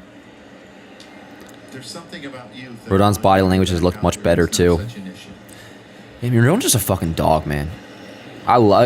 People say he's like a head case, and when he's doing shit like he did last year, that's different. With the turn his flat on Blake and kiss, like that shit's whack. When he's struggling, he clearly is not in the best mental state to handle it adequately, if you'd say. But dude, the psycho-ness he has, or the craziness he has, when he's fucking on, for me at least, it works so well. I mean, even the thumbnail today, like look at this picture. The dude looks fucking nuts, and it's awesome. That's why no matter what, I'll never do the Carl Pavano comparisons with him. And that's always the go-to, like a pitcher the Yankees signed at free agency. Nice, let's go. There's that fastball again. A pitcher the Yankees signed at free agency that gets hurt and was a bust. The automatic comparison is Carl Pavano. I really, outside of those, generic points, not comparable at all when you look at who they are as a person. Pavano didn't want to be here. Teammates would call him out. Jeter himself said, like, yo, when are you going to play, Pav? It seemed like he just wanted to collect a paycheck, spend time in the IL, and that was that. He did not care. There was really no drive with Carl Pavano, and his teammates hated him for that. Total opposite of Rodon. Dude wants to win. You can tell how much it should. I mean, remember one of the bad starts he had during that rough month-long stretch? There was a shot of Rodon literally crying in the dugout after he got fucking shelled. It was just hilarious, but it's awesome. This dude fucking cares, and his teammates love him like they know how much. Rodon, That ain't getting out, is it? Not these days. Not in 2024, fucking George Springer. Nah. It ain't 2017, bitch. Good shit. Another 1, 2, 3 for Rodon. Awesome. But what was I saying? He's probably the most... Rodon might be the most competitive pitcher in baseball. So, from that standpoint alone, not that any of you guys are saying it, but that's always a go-to comparison is like Carl Pavano. I personally think Rodon's attitude is awesome. But, all right, Jazz, Volpe, Rice, duo up. Dude, it's so nice. Even with this lineup with no Stanton, you feel so good about every, like, third or every sector of the order. We're like this. And you're getting fucking 6, 7, 8. Jazz, Volpe, Rice, 3 hitters. I am very excited to watch each of their at-bats. And then if Grisham gets up, he's been one of our better hitters now for a few months, which is awesome. Wow, Codified Baseball on Twitter. Judge's intentional walk was the first time in 50 years a player has been walked with 2 outs and no on in the first 2 innings of a game. That is crazy. Wow. Wow. That is nuts, Morgan. That almost makes me upset about not posting that on the Yankees. I was going to, but then I was thinking in the back of my head, like, what if Wells went deep here? That would make an awesome clip. So I kept recording and then whatever. But I could always post it later. That's an insane stat. Aaron says, Dan, I hear you about beating the Astros and the ALCS being cinema, but I'm still praying the Mariners dropkick them for the division. The way to kill that dynasty is eliminate them from the playoffs. Aaron, I totally respect that opinion. 100%. Like, that makes total sense to me, and that is valid. I know I'm kind of a psychopath in this regard. And somebody I think feel the same way, too.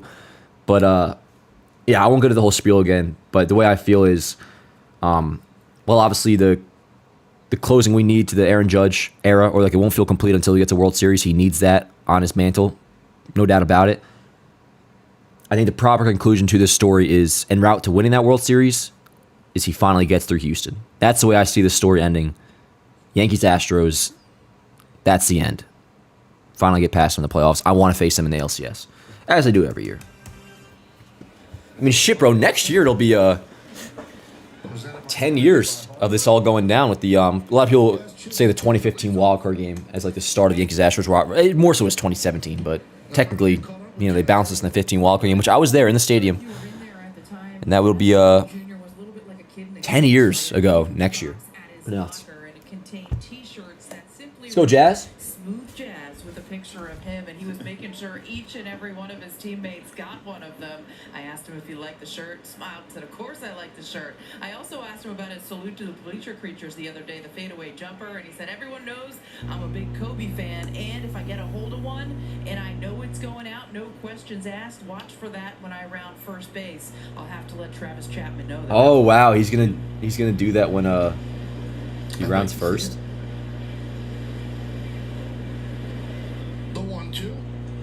Good eye.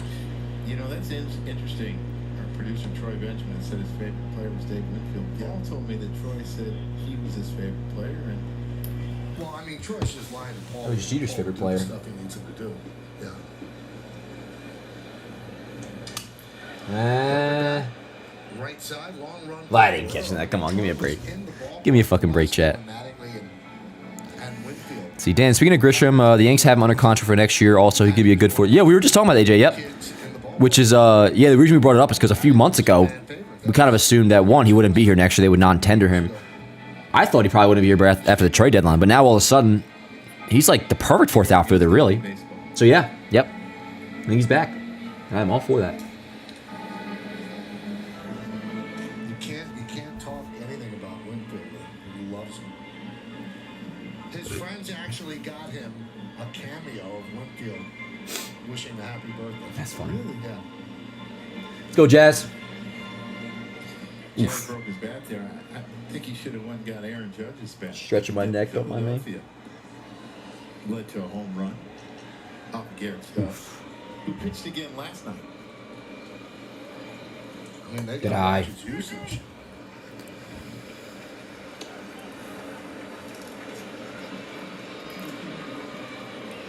Is Martian game on TV? Well, like the AAA game? I mean, I don't think so, unless you have MILB TV. Is that what you mean? Nice, Jazz.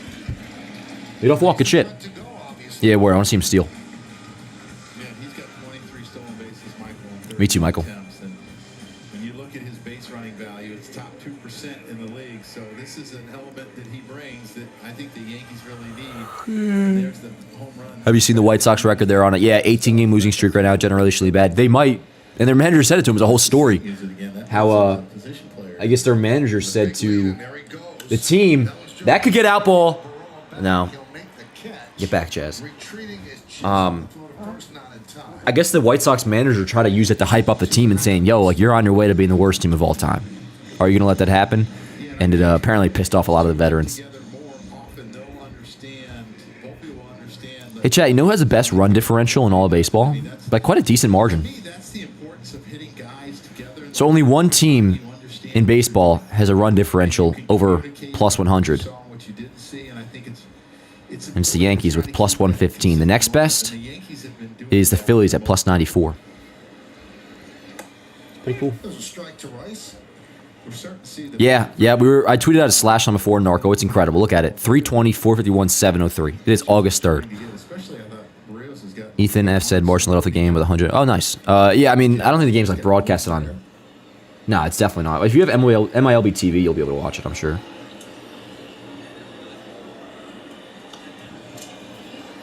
Let's go, Rice.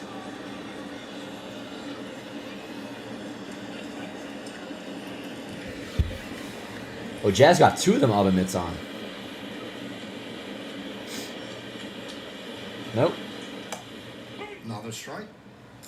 Jazz got picked off in Philly. They kind of. Oh, Rice didn't like that call. Walks to get his lead, and I would like to see him become a little bit more hesitant and careful when he's getting that lead, especially with a guy like Barrios who's got really quick feet. He's got a big lead.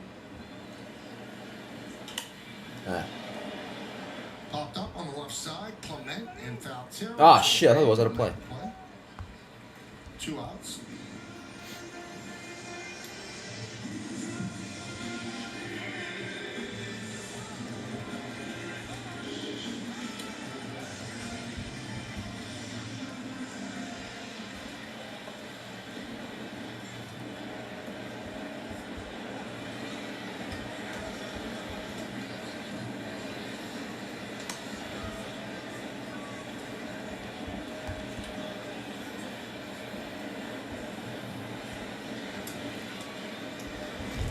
Let's go, Grish. 2-run home run, his first time up, his 7th of the year. Has 23 ribbies, snap throw to first. Chisholm dodge back. You know, this is that managerial thought process that you have. You know, Aaron's probably thinking, do I turn him loose? If he gets thrown out, then I have Grisham. He's looking good so far, Coop. Looking good. He had a lot of solo shot to Vlad. But other than that, he's been pitching well, especially lately. The order coming up in front of Soto and Judge. So it's that balance. So you got to be pretty sure, 75 to 80% chance that he's going to make it. And if he's going to make it, you turn him loose.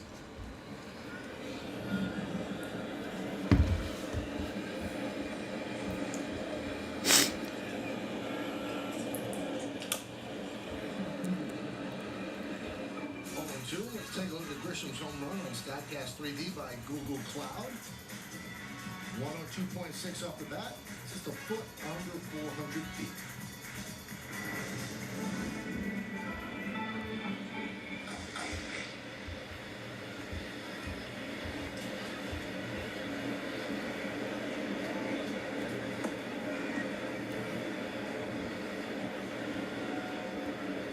On here, Donna? On the yes hat. 0-2 on Grisham.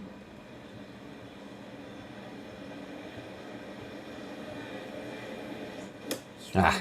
And a miss. Oh. Probably had to swing at that. Yeah, last Diaz obviously one of the worst in baseball. Nothing new there.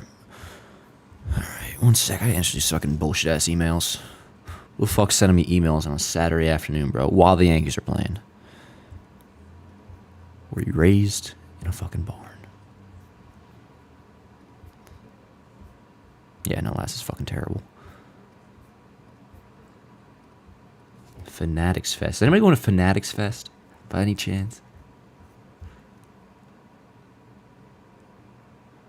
At the Javits Convention Center. Oh, it's 3 days?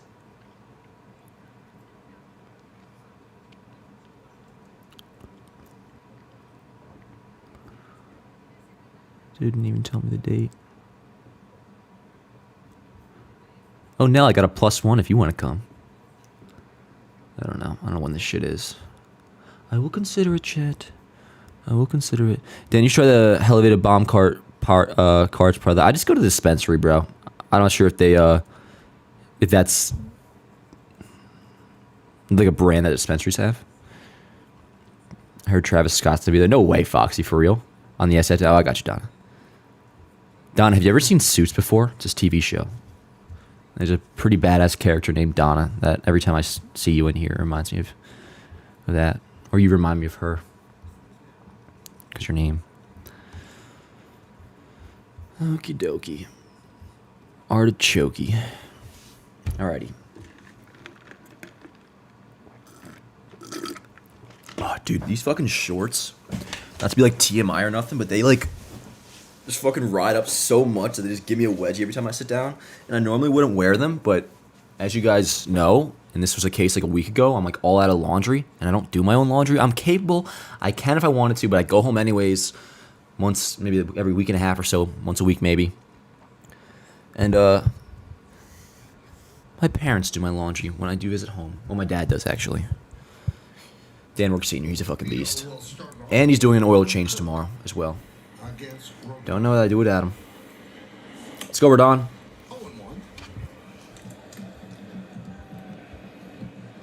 He has not had a lot of success off the lefty so far in his big league career. Oh, wow, that's pretty cool.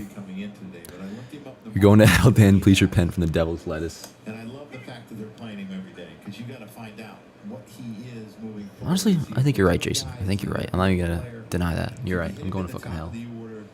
When they made those trades and they got rid of 8 veteran players and got 13 prospects back, you got to find out about the prospects before the winter comes so you know what you have going into the winter and address your needs. Nice, dude. Dude, Rodon is striking them out now. Let's see. That's number 4, I believe. Or was that 3? 4. Nice. Exciting stuff. Exciting freaking stuff. Give me 1 second, chat. I'm gonna go look out my window. I'm waiting on a package. It says. I think he has to, because here's the thing. If they do bring him back, and I think they'll bring him back. If they do bring him back, he needs to know like what he can trust for next year. And the only way he's going to find that out is by playing these kids. And he doesn't really have much of a choice because most of them are kids. You know, the backup catcher's 29 years old. You know, Barshow's been around for a while. Obviously, Springer's been around. Kirk's been around, but Kirk's still only 25 years old. Vlad's still young. We know he's going to play them. Now, the interesting thing is, do they re-sign Vlad? Do they give him a long-term deal? Fly ball into right center. And on the run is Grisham. He makes a dive. He can't make the play. Don't give it off to Soto. Nice play by Soto. It's not here. UPS is fucking me, chat. Seems like anything he touches is a hit right now. His OPS has been fantastic since the beginning of May. Grisham out, just comes up a little short. Someone does a All really good, good Grish. job back All right, well. and keeping Vlad to a single. Wait, it was delivered? Play in order. Kirk, obviously a double play candidate. I'm sorry, yo. I gotta fucking go outside real quick. This is insane.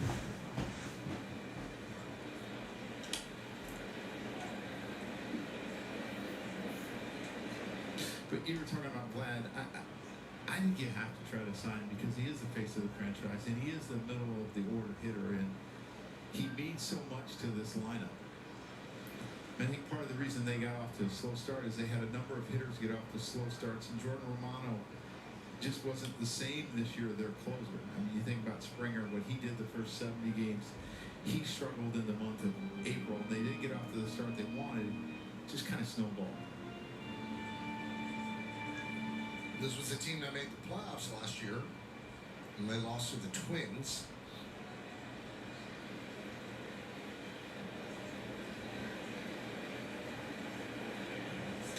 Upstairs, 1 and 2.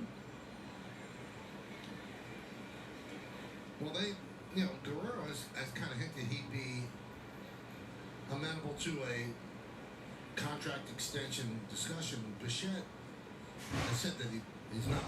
He wants to play next year and become a free agent. As Kirk goes down on strikes, and that was one of the reasons a lot of people felt that they should trade both of them unless they know that they can sign them, but they want to run it back and try to win next year. But I think he would trade him next year, and I would think, Bichette has not had the year this year that he's had the past few.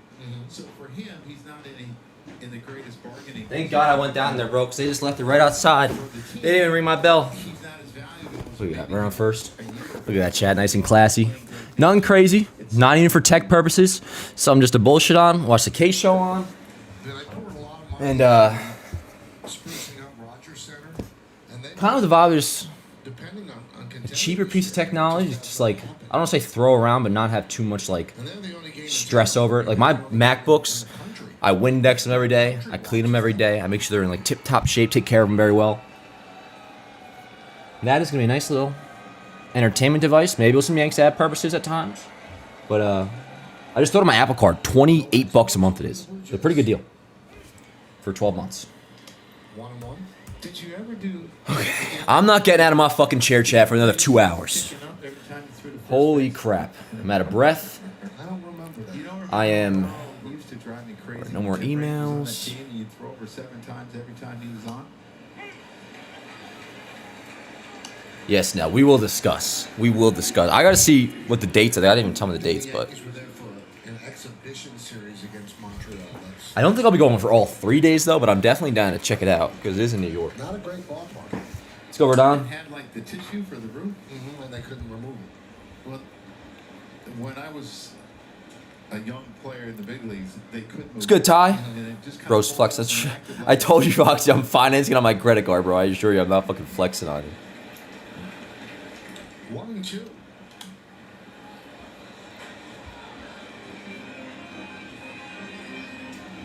Me too, Matt. Me too.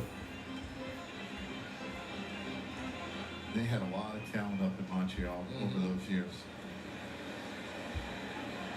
Yeah, it was in 1998. You were there, and I was thinking, I feel like I was there with it, and I was. You were. A lot of foul tips, Michael. I don't remember all those details. Now, so Interleague play began in 90. So that was regular season game. Must have been, yeah. So I was there a couple of times. I was definitely there when Rafael Santana was the Yankee shortstop. Got some injury updates. I'll read it in a And in second. that series in 1998, Raines got an 800th stolen base. Let's go, Rodon.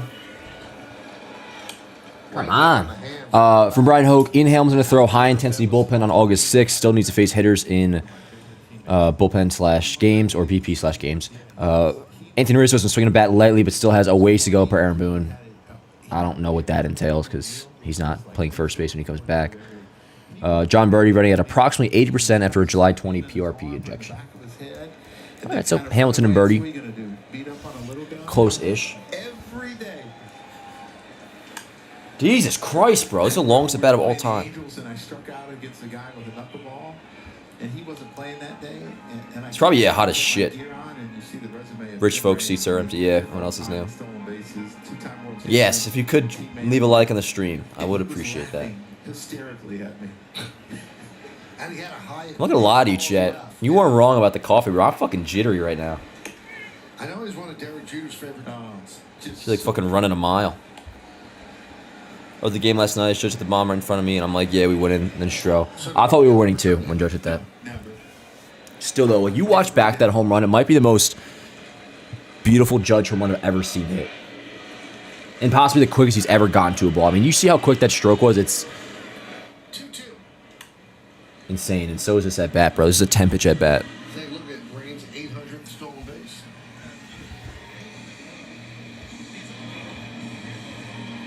Dan, to be fair, when are you not jittery? Yeah, yo.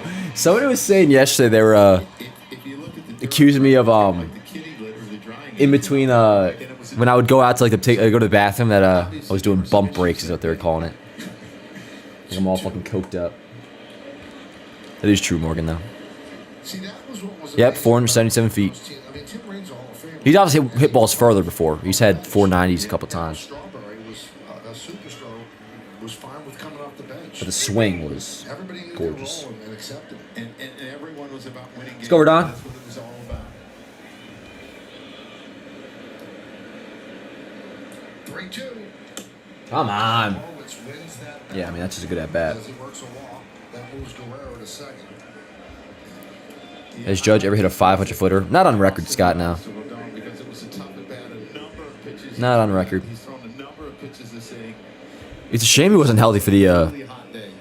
He's thrown the series in Coors last year after the All-Star break. and you want to give him What a horrible time that was, bro. Oh, my God. a breather, you're gonna make a pitch. Can you imagine if, like, for some reason, God just came to you and was like, you know what? I got to bring you back to August of 2023, and you just got to relive everything. Like, oh, horrible. Imagine having to go watch that team again. 21 pitches total. Jesus Christ. 4 hits. All right, so a little mound visit from Matt Blake. Gas, it's really hot. I've liked this. We're down at 5 Ks. Yeah, he's been good so far. But big spot here. Aaron Boone's up, run on first and second.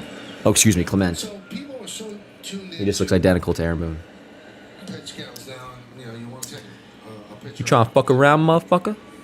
Oh, At one of the old bromides in baseball, you can't give up a hit on an 0-2 pitch. You have to waste the pitch. it does look kind of empty in the stadium today. Shouldn't that change? That's now? weird. Why should you waste a pitch? What is the actual temperature out? If you waste a pitch, you might end up wasting 3. Because again, I haven't actually been outside, Pitchers go for the strikeout, and they're just trying to pitch away from. but I can just feel it. I can smell how fucking hot it is They outside. don't want to give up a hit, so they. Oh, wow, severe thunderstorm watch. It's a ball In Manhattan, at out least. and no one swings it. I don't necessarily think that they're trying No, no. to give in. Eh, Go finish this out. hit the fucking weight room. Very good. Good shit, Rodon. All good, man. All good. Some traffic, but no harm, no foul. Yeah, there's this legit severe thunderstorm watch. But I need to see the temperature, please. It's 90 degrees. So it's pretty fucking hot. Is it humid? How do I find the humidity? Give me some humidity stats, please. Moderate humidity. Well, whatever. It's fucking hot. Baby. Not until 6, huh? Do midday games? Hey, Carl. Typically fill seats less than later in the day games. During the weekdays, yeah. Not so much in the summer, usually. It must be because people are... It's weird. I don't know. I gotta see the whole stadium, though. But no, usually weekend summer games are fucking jam-packed. So it might just be, hot as shit. Maybe how people are under the concourse. I don't know. Yeah, it's pretty sick, isn't it, now? It's going to rain later from 8 p.m. to 10 p.m. Somebody was saying 6 p.m. before.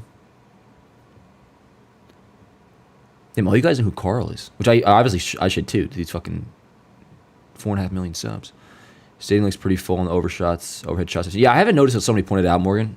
And then when I did, I just saw one, sector of the stadium looking kind of empty. So, admittedly, I have not seen the full shot since we've been talking about it. I mean, it's definitely still 40,000 plus, which they have 24 straight home games now with 40,000 plus. It's pretty awesome. It's the longest commercial break of all time, chat. What are you doing?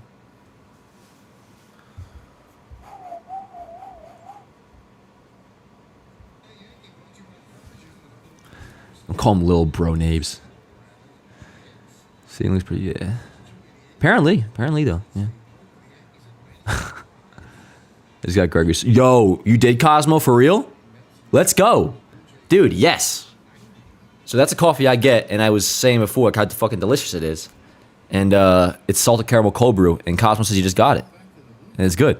Hell yeah, dude, if you got a Gregory's near you, and if you're in the New York area or Hoboken, they're all around. Jersey City too, I think. It's a chain, but they're good. Really good. Let's go for Dukes.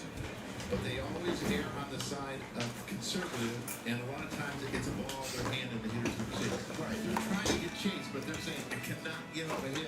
Oh, yes, hold on. And a lot of times it's not a competitive enough pitch to get it out. I have to take my medicine, chat. Because I know that pitching coaches sometimes used to find pitchers. So that way I stay nice, cool, calm, and collected. Pitch counts are now paramount. And I process my emotions the right way. Two pitches here, 2 pitches there, because it might rob you of an extra inning. Per Dr. Prasad. I would have to agree with him. I don't think they found anyone. It's just the way the game is. If we're Yes. Also helps to give me what they call an off switch. There's Juan Soto. He's 1 for 2. A single and a strikeout against Barrios. Let's go, Soto.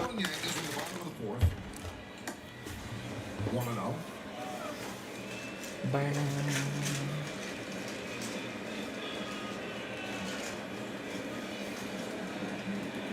I feel good.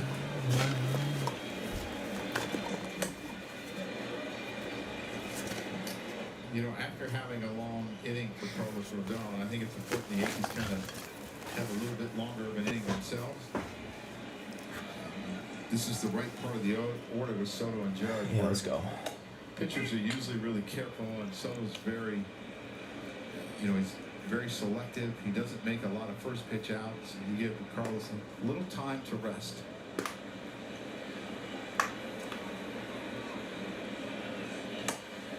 Damn, bro, that's crazy, man. Holy shit, Chad. You see that? That's crazy, man. Holy shit, dude. He's horrible. And everybody knows it, too. That's what's hilarious. I'll tell you, man, Las Diaz is the new fucking Angel Hernandez, and he's...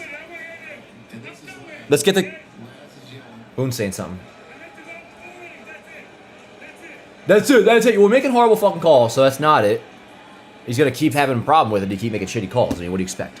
But anyways, what I was saying is he's kind of taking the place as the worst umpire in baseball.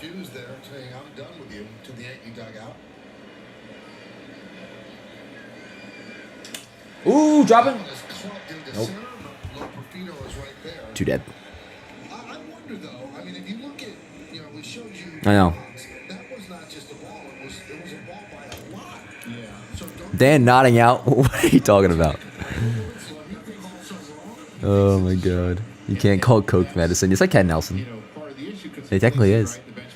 Didn't you catch AIDS while I popped off? No, Antonio, I didn't. I didn't. For those who don't know what that was referring to, I made a joke before that. This is how humble Aaron Judge lives, and if I were him, like, I don't know. I don't think I'd be able to get married, and I, like, was like, I'd probably have fucking AIDS by now if I were him, but I didn't mean it in that way. I'm just saying I would be living the bachelor lifestyle if I were Aaron Judge. Granted, you know, he's now 32. I'm talking as a 24-year-old, so obviously it's different. But he's been this way since he fucking broke into the league. But man, I'm just in like Johnny Manziel mode, bro. I've been watching so much shit on TikTok about Johnny Manziel. And yo, the Netflix Untold series, which is awesome. They have a lot of good stuff. But that Johnny Manziel doc is awesome. He's talking again. Oh, Judge, hit one out. Ah, that's a good pitch. That's a good pitch. Also, one more thing on Johnny Manziel. His interview with Shannon Sharp. Awesome. And I wasn't a big Johnny Manziel guy, really, but his story is fucking badass. That series on Johnny was good. Yeah, it was awesome, CT. It really, really was. Yo, did anything Aaron Judge will break his own single season? Yes, I do. Well, yes, he's definitely going to hit 60 again, and I think he will most likely hit 63, yes. We'll see. I think the fact that he's not going to be having as much pressure to break the record as last time, it's not thinking about it all the time, I think that might actually help him. So he'll hit at least 60, maybe 65. It'd be cool. He could break Sosa. I think Sosa was 66. There's more movement on breaking balls. It's really, really difficult. But you're going to argue for your hitters. Disaster class. Nope. 3-2. That was a pretty similar pitch to the one called on Soto. I give him anywhere from 65 to 67. That'd be awesome, Vincent. It's down below the zone that he steals, and on the first base side. And it does suck because even though it was April, power-wise, he wasn't like you combine March and April. Brewers actually pitched pretty well to him there. He hit I believe he hit 6 or maybe even 8 homers, but his power output wasn't atrocious. He still was hitting some homers, not to the pace he was at now. Which just if he were like, say he was hitting the way he did from May on in April right away, which you know he's asking a lot. He sometimes starts off slow the first week or so, but 70 would be in play. And to a degree, it almost is. I mean, the way he's hitting right now, like, you have a week where you hit fucking 7 homers. I mean, it could be a thing. We'll see. I think it's more going to be around the 60 to 65 range, which is still incredible. Yeah, is Quan still fucking crushing it? It was 6 in April. Yeah. So if he just hit 4 more, Ty. If he hit 4 more home runs in April, just for 10, a standard like 10 home runs in a month for Judge is light work. Just say he had that. You add an extra 4 to what he's at right now, like 70 would be in play. And then by default, Bonds is in play. I knew that I would. I feel good.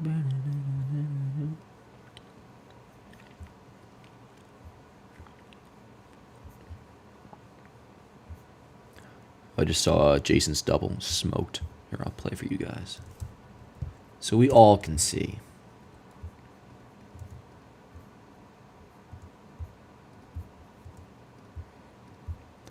Baby, baby, baby, baby, baby, baby. Come back, baby. I want to play house with you. 3-1 toss. Good shit, bro. Dominguez sharply Smoked. struck down. Started from the beginning. Here's Jason's double. 1 toss. Dominguez the sharply fuck? struck. 1 toss. Kabang. Dominguez sharply That shit struck was down to the ripped. right field corner. So Extra yeah, base 111 is miles an hour off the bat. on his way to second. As Reese Hot. Looking good, yo. I just realized the audio was playing on that, so you may not be able to hear me, but smoked. Alrighty, here we go. So what are we, back to Rodon, top of the 5th. So, you know, a little bit of trouble last inning, but no runs scored. Still just 1 allowed on the Vlad homer. And, what, 5 Ks in the day? Yep. 4 innings, 2 hits, 1 run, 1 walk, 5 Ks where he's at right now. Good start so far. Good start. I feel good. I knew that I would. Oh, let's see. My first month of PSE&G. Let's see how much my bill was. Okay, not terrible. $166 for my electric bill. And considering I run my AC unit at like 63 degrees at all times, I'll take it, honestly. I was worried it'd be like astronomical, which I might still be like a little bit high, but I was thinking like I could be in some serious, into the hundreds of dollars. But 166, that's just like standardly high, I guess, for one person, not disastrously high. Because they're trying to find out what players can do, and you don't have a history. Yeah, it's pretty nuts, Joseph, for how good he is, and a 2-time Cy Young Award winner. First time ever pitching not even just 9 innings, Joseph. The last time pitching 8. Oh wow, now you guys are roasting my electric bill actually. Holy F, 163. I feel like that's what it was my last crib too, though. 66. I don't pay more than 110 for my whole house. Oh, that is nuts. Most of it's just the AC, and I'm sure all this shit doesn't help. But you want to see what it looks like set up over here? Similar to how it used to be.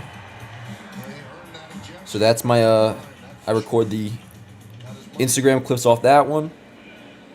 This is the straight YouTube stream. See, it's been going for an hour and 20 minutes. And this right here is what I see. There's my stream deck. Sorry, I'm kind of holding this in a weird angle. But yeah. Sorry. Don't want to get anybody motion sick. And I went ballistic. I got a note from Joe Torre to settle down a little bit. He was afraid I was going to have a heart attack. Yeah, that was cool. They were showing Girardi tweaking on Laz Diaz. That's a classic. His ejection in Anaheim. And I was like cheering. And Keith Hernandez was laughing at me like how animated I got. Girardi used to get really fucking nuts. Then he just made me yak. Yo, motion sickness is a real thing, bro. I made the back page of the poll too. And his strike 3 call was fantastic. Alright, I gotta look into my He's an incredible electric situation. I don't really cook either. The way players walk, he obviously has Laz Diaz down pat. Yeah, his fastball I feel like has been right around 96, maybe 97, but it's looking really good. Really good. You know, when he, our producer will show him the name that Yankee. Boone's so classically, like, manager looking these days. Nice, Rodon. Another fastball. That was 98. That was 98. K number 7. Dude, this is good shit. He's looking good again. I gotta come up with some new adjectives, bro. I keep saying good. I mean, Good, good, good, good. Are you in a house or apartment? Apartment. Yep. Nice little 1-bedroom. How did the wax cleanup go, Dan? I appreciate you asking, Chris. Well, the desk I took care of, thankfully, right on the spot. So that we're all good. The candle I got going right now. Well, actually, by picking it up, I just put the candle out. But that's all good. My bag, though, is definitely a lost cause, which I knew right away.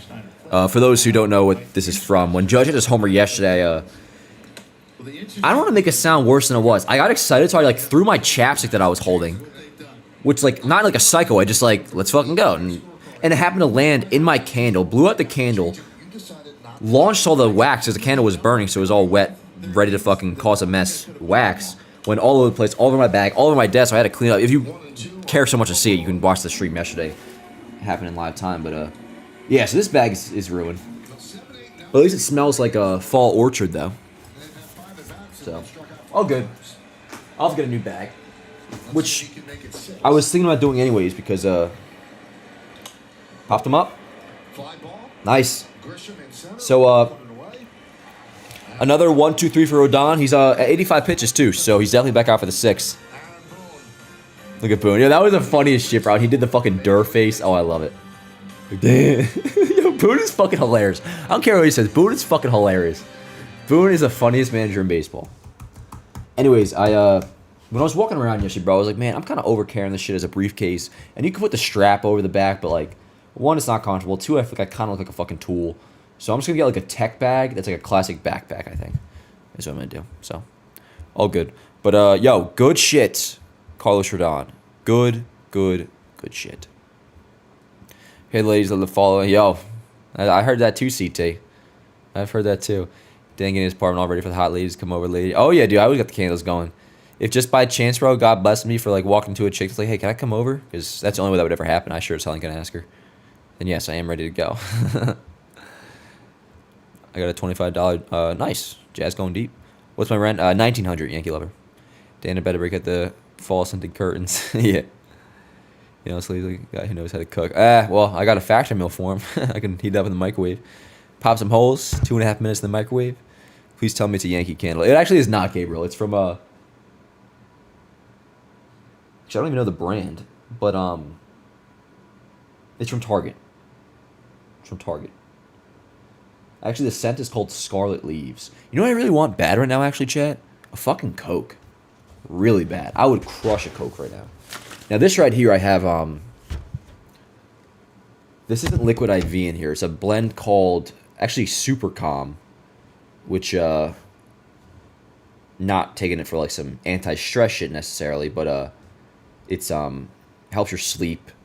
Doesn't make you sleepy, but it helps your sleep. It lowers your cortisol, which, of course, reduces inflammation, all this sort of, I'm just fucking bullshitting like I always am, buying crap off the internet that I think is good for you, which it definitely is. Mexican Coke. If they had a Mexican Coke Zero, which wouldn't make any sense, then I would do that. But I like Coke Zero, which obviously you can't have cane sugar in Coke Zero.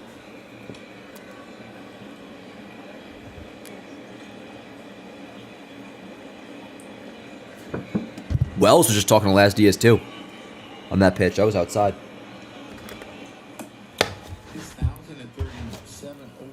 All right, yo, bottom 5. And we got Wells, Gleyber, Jazz. Oh, damn, bro. Now it's starting to show that I rolled out of bed and started streaming. Before it wasn't actually as bad, but you can kind of clearly tell I did not shower today now. Let's see. Did I fuck up my camera? Are we all normal here?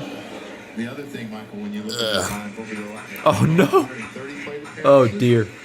The Yankees have 4 guys. What am I going to do? French Coke, huh? Oh, you're damn right. Oh, fuck you, Toasted Foolery. You're a funny guy. Is Judge on pace? Oh, definitely. He's definitely getting MVP. Now, if not for Judge, Bobby Witt would be having a really good, no doubt MVP year, but he's beat, obviously.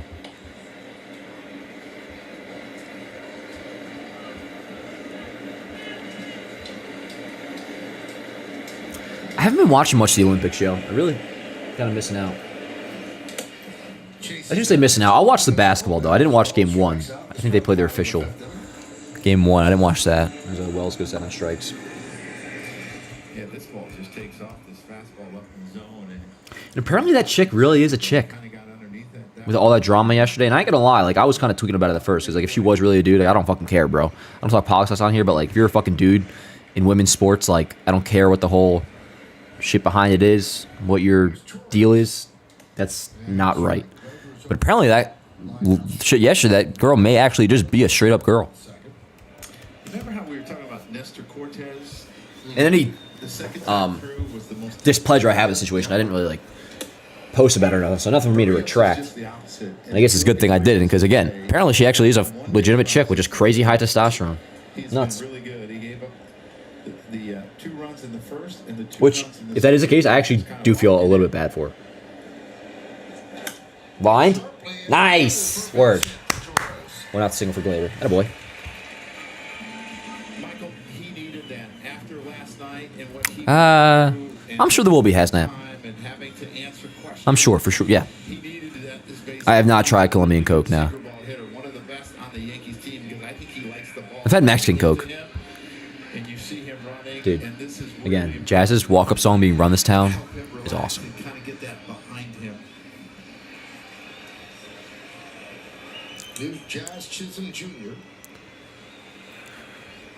Let's go, Jazz. 1 for 1 with a walk.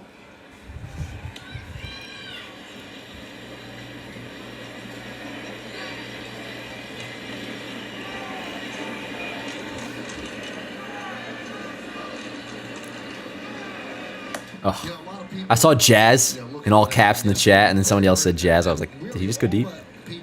Dude, what are all these different forms of Coke you guys are talking about? What they see on the field, and they kind of like Cola? extrapolate that. Well, that's the person. Or never have, never will. Because you bet your ass I get addicted in a fucking heartbeat. Ground ball, right side. You son of a bitch, flat's fat. No! Safe. Nice. Dude, it is crazy. It's very noticeable with the Blue Jays. They're the sweat making the color of their jersey different.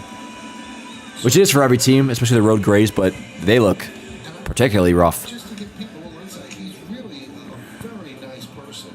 He's well liked by his teammates. He desperately loves Yeah, we know that, though. And I think that plays Kay was cracking me up yesterday when he was saying, put a lot of pressure on he's like, Gleyber's a good guy. I don't think we're accusing him of murder or nothing. Like, okay, I love Kay, though. He's just, like, Gleyber, again, he handled his post-game fantastically yesterday. Point about wanting to be here. So props in for that. And maybe we'll score a run here. What do you know? When you're You never had Bulgarian Coke? No, I haven't. I haven't. Bulgarian. Weren't we were talking about Bulgarian. So you're probably making some sort of joke. and I think we were talking about Bulgaria recently, right? Weren't we? lock in more than others. It's who they are. But you Wasn't there the dude who sent me like the super chat in Bulgarian dollars? Is that what that was? Did you say Vlad is fat? Yeah. You're right. He's a great kid. That was just like a fucking, Be here. And I don't know, Tourette reaction. from it, he took responsibility. I think he handled it. Yeah, Chris ain't wrong. At least they did. Yo, my favorite Instagram post I made of all time. This is not an original idea. I stole it from somebody. Tell you what kind of kid he is. You can see But it was MLB players if they were fat, and it was like I took Judge's face into the he really cared. like make your that app makes the face all fat and chubby. I like took Judge, made him fat. Took Trey Turner, made him fat. Took Fernando Tatis, made him fat. And then the last picture was just Vlad, but it wasn't edited at all. It was just Vlad. So the first three were all like MLB players edited to be fat, and the fourth slide was just Vlad's regular pic with the caption "MLB players if they were fat." And the original idea I got it from, it was an NBA thing. And the last one they did with Zion when he was like really fucking chubby. Oh! Get up, ball! Yep. Gone. Insane. 5th home run of the All-Star break, folks. Anthony Volpe.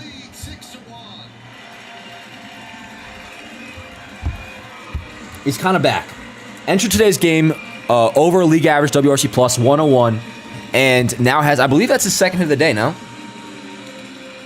Or maybe not. That is his first. Either way, 2-run shot, 5th home run in the second half.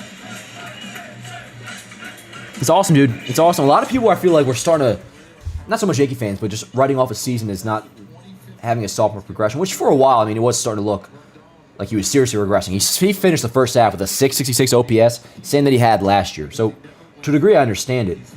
But that was a season low. If he just hits decently with his defense, he is a 4-WAR player, legitimately.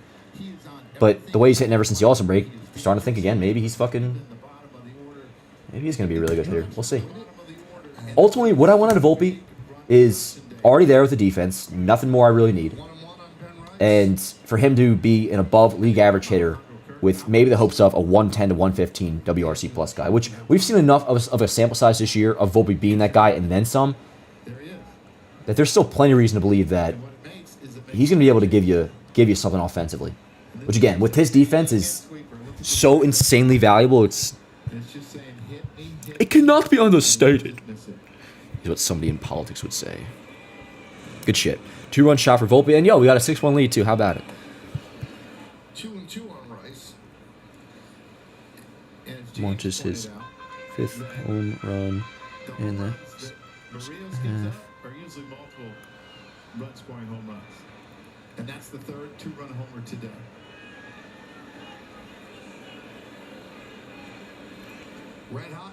It's awesome. So, dude, I'm very curious. Somebody should ask him in the post game. Unless they have already, I don't think they have. About a possible adjustment in the way he's swinging. Has he not totally reverted back to 2023 because there were flaws in his swing, of course, but I mean, doesn't take a rock size to think that maybe 5 home runs in the second half could be correlated to him starting to swing the bat harder again and going less for the contact approach, the slap style hitting, going to the opposite field, which he should still do. But maybe that's the perfect blend, somewhere between 23 and 24. The adjustments he made at 24, which maybe he overcorrected a little bit, but hopefully still kind of like learned something from that approach. But then now going back to ensuring he does still hit the ball hard as shit, which I don't want to say is a be-all, end-all, but without that, you're not going to be a very productive offensive hitter over a long stretch of time. So that is obviously a really good sign. Has been a good sign, continues to be a good sign. Another homer today, 5th in the second half. It's pretty fucking awesome. Did we draft Volpe out of high school? We did, Angel. Yep, we did. Del Barton High School in Jersey.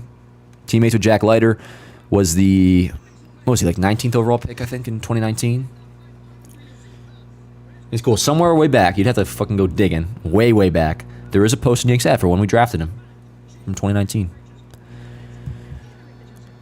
Oh, who's ringing my doorbell, bro? I didn't even do it.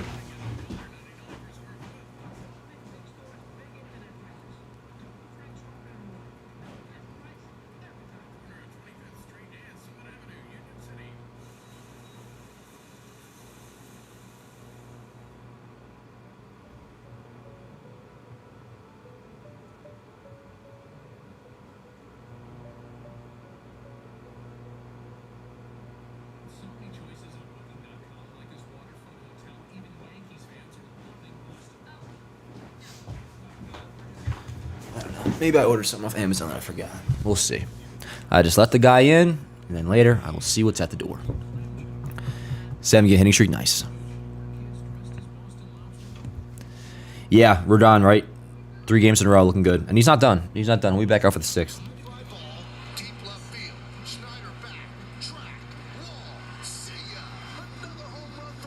And it really just goes to show all this, and I'm not doing a fucking I told you so kind of thing, because I'm not going to pretend I wasn't tweaking too.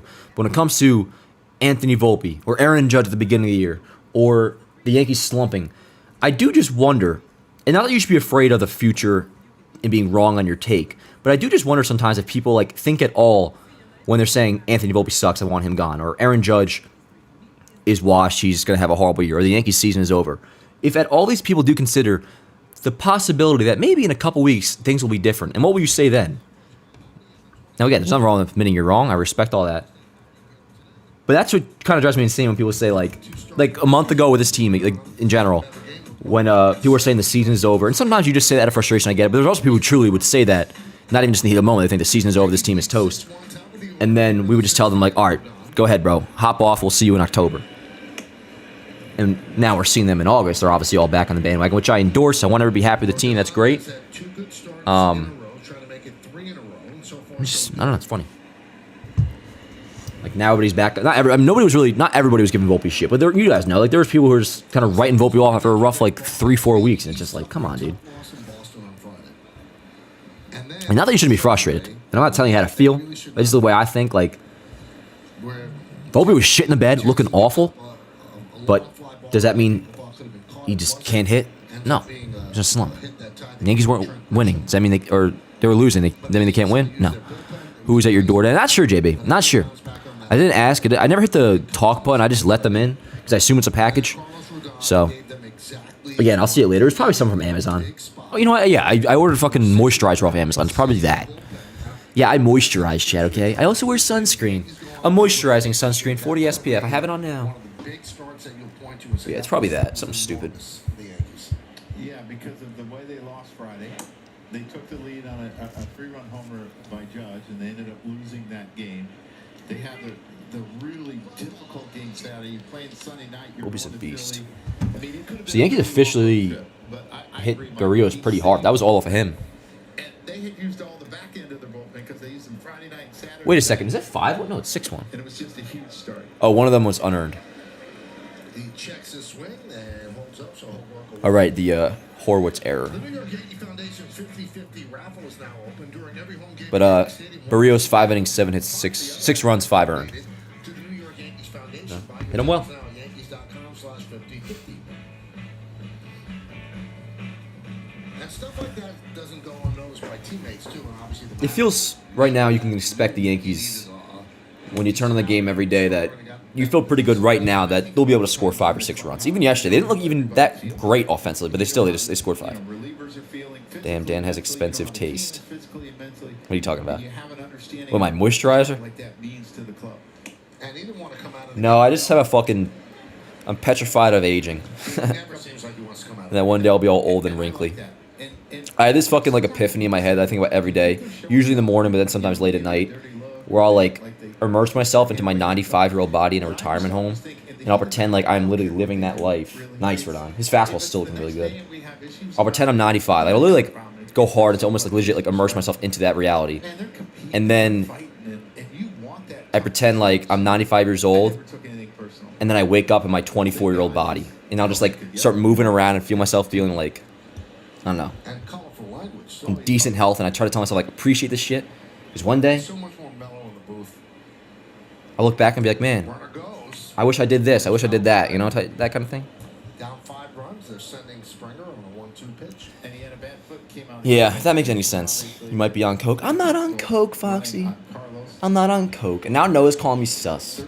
I can't believe this, bro. Can I just enjoy my Saturday? Coke. Cocaine. Cocaine and hookers, my friend. What's that from? Ooh, heads up now. Wolf of Wall Street. As his head got out of the way. Dan's gonna be streaming at 90, maybe. Maybe. Yeah, fear of missing out's part of it, Serge. Part of it. More so fear of regret. Fear of regret. I mean that in a positive way. I think it's a good thing to think that way. Let's go, Rodon. 2-2. Battling, still 2-2.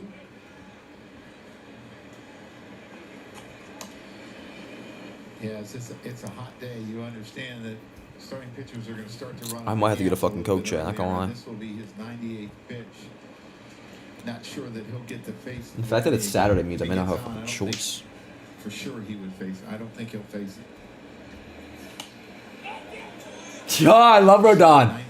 He goes, God damn it! After, what's his name? Loperfido fouled it away. God damn it! Because he knows it's a big pitch. I mean, he's probably trying to pitch to Vlad, and he doesn't want to get too deep into this at bat. Who's warming up? Anybody see? Dan, top 5 movies, no order. Ask me in between innings. I will love to answer that. And I appreciate the no order part. Did anybody see who was warming up? Wow. Loperfido putting together a nice at bat. Or once Rodon comes out, I can answer that. It's just a big... I don't want to focus on Rodon, but... Did we see who was warming up, chat?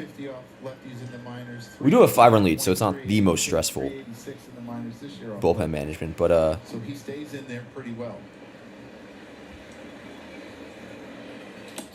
I mean, shit, man. I say fucking... And good shit, Rodon. Let Rodon...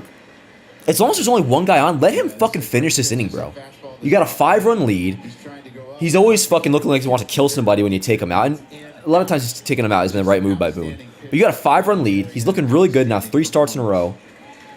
Oh, well. I guess I'll shut up. Wait! Oh, yeah. Stay in, baby. Let's go. Rodon's a dog, man. Let's go. Rodon's a dog, chat. I love that shit. How anybody will ever compare him to Carl Pavano, it's wrong. It's not comparable. Rodon's a fucking beast, bro. Rodon's a fucking beast. Who has struggled a lot, obviously, at times, but it ain't nothing to do with the loud environment. Sound levels are hit 95 decibels. He's a fucking beast, dude. He's a fucking beast. And it means a lot to a pitcher when you give him that opportunity to handle his own business. Guerrero 2 for 2.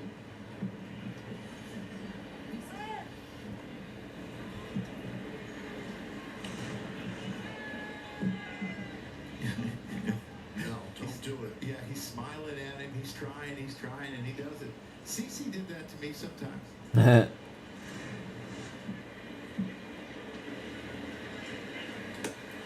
And there's that famous video of Messina shooing Joe Torre back to the dugout.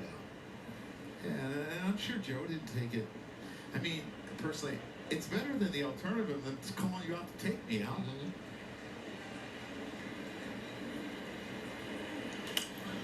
One and one. It's awesome. It's fucking awesome, chat. Now, hopefully, he gets out of this. Anyway, so what I was saying before I thought he was getting taken out, is there 2 outs? Oh, there's one.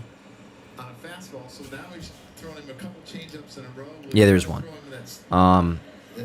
Yeah, 5-run lead. Pitch it well, let him fucking get through it. Swing over the top of it, hit a ground ball to third for a double play. You could probably let Rodon get up to like 115. 2 and 1 on Guerrero. Nah. I don't know. Not too much into the wrestling thing. Well, the four-seamer's been a Can you put the great bullpen screen back up? Sure. 1 for 10. The Blue Jays are on 13 swings and misses. That's a season high against that pitch. Balloons. I didn't see the balloons. Missed inside. He's trying to pound him inside. Just missing the inside corner. 3 and 1. It reminds me of this Spider-Man PS2 game. You should hear like a little girl be like, "Oh no, my balloon!" And then like instead of saving somebody from a burning building, you have to go save the dumb girl's balloon. Sometimes I would grab the balloon and then pop it right in front of her and then swing away. Just kidding. Michael, you got a good read on that ball. Kind of came straight back, but you didn't make an effort for it. No, I could sense it wasn't. We should go Cousins. Yeah, I'm curious who they go to. I mean, they could go to Cousins. And I know I have you. You're not going to be like O'Neal diving behind me. But let's just say Rodon gets through the 6th. Safer there. I mean, the thing is, like, Holmes, Leiter, Weaver, and Canley are all available. Haven't pitched 2 days in a row. So one of those guys, or at least maybe 2 of them, probably going to get in. I don't know, maybe go Weaver? Give Leiter another outing? I don't know. A lot of ways you can go. Fuck, that sucks. Did we see who was warming up? Was it Cousins? All right, well, now you have 2nd and 3rd, so. Lad, you're down by 5. Why are you acting like you're hot shit? Letty is good, and he's real hot lately. Cousins, what? Okay, word. So that's probably it for Rodon. All right, hopefully Cousins gets out of this and doesn't ruin Rodon's outing. Really good year with a team that's really struggling. He now has a single, a double, and a home run. Rodon gets a nice hand from the crowd. Good shit. In the 3rd innings, he leaves runners on 2nd and 3rd. With 1 out, Yankees are up 6-1.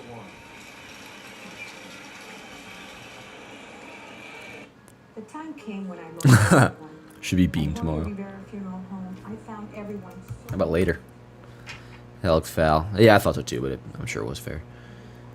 All right, let's get a good old pick of Carlos Rodon. Now, of course, he's responsible for runners on 2nd, 3rd. Still 1 out, so this is a big spot for Cousins, but a good spot for him because he's been striking guys out. He's been good and was looking good yesterday too. Yeah, we're all aware. Unless you weren't saying that to be annoying, then I take it back. But if you think I'm going to talk shit about Rodon after 3 really good starts, I don't know what to tell you, bro.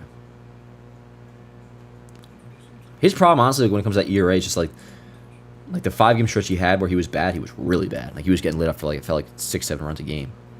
I think Rodon will be on number 2 in the playoffs, which I was getting away from that, Angel, but that's what I was saying in the beginning, and I think that's perfect. He split up Cole and Heel with, no, what? Shut up. With, Rodon in the middle. I think that's awesome. You go Cole, Rodon, Heel, and then if you needed, assuming you needed 4th starter, you would have the choice of Clark, who will be healthy at the time, ideally. Stroman, Nestor. So, which all out of those four, or out of those three, I would obviously go Clark. But we'll see. It's a matter of who finishes the season hot, who's healthy, all that. Yeah, and it's so nice to actually be able to believe in the success he's had because the switching up the pitch mix has helped a lot, clearly. So there's reason to believe why he'd be pitching better. Performance is 18th game, and he's pitched well.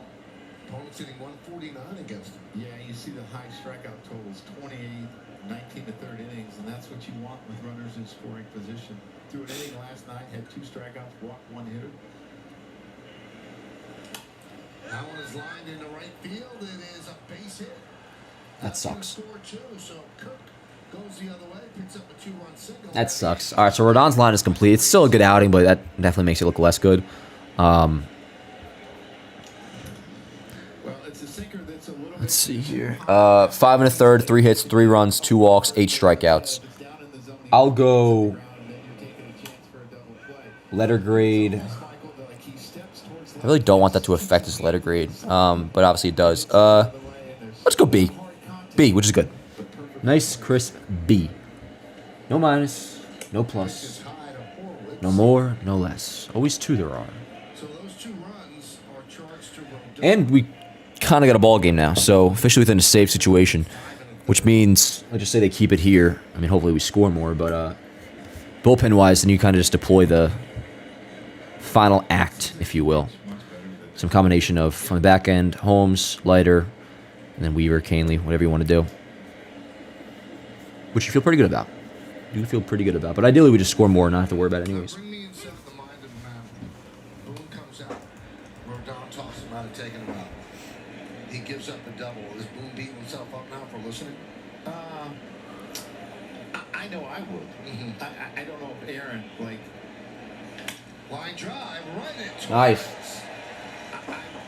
Bro, I hate seeing the fucking soccer field imprints in the outfield. That's unacceptable. That needs to be cleaned up. Or just not a thing in the first place. I made the best decision at the time of the information that I had. Right? They need a 5-run lead. It's fine. And it's also on Cousins right now to not totally shit the bed. I mean, he's been good, but let's have a 2-run single right away. Like, I'm saying you better keep it here, too. I mean, But I'm also thinking long term and what it means to Rodon has cool hair. give him a chance, and does it help us down the road? Those Oh, are eh? things I'm thinking Nice. I almost called him Vlad. Jazz. Alrighty. Yeah, so again, 5 1/3, 3 runs for Rodon. 8 Ks. Looked really good again.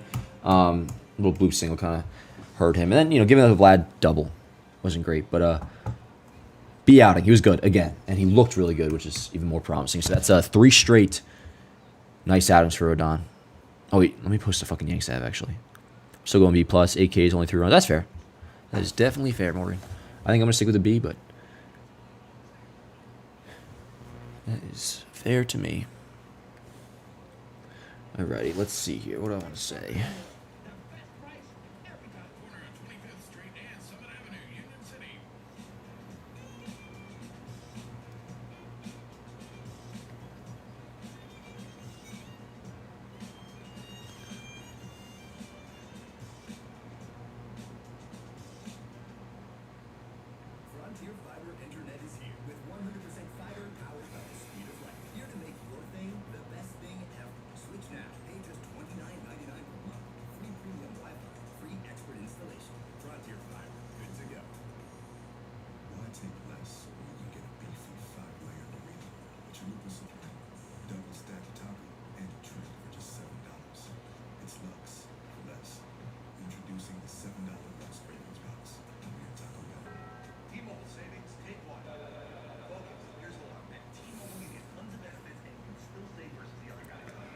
5 1/3, 3 hits, 3 runs, 2 walks, 8 strikeouts. How many pitches?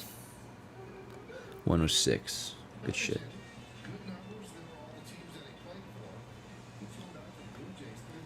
Cool. Good shit, Rodon. Alrighty. Tony Fernandez. Oh, I missed that name, that Yank.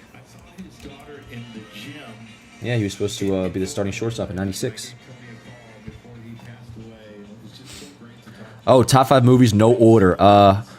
Just like my favorite movies: Wolf of Wall Street, Social Network, Elvis. I'll put Star Wars and Spider-Man aside because it's like obviously franchises and that's their own thing, and we can go on and on about that.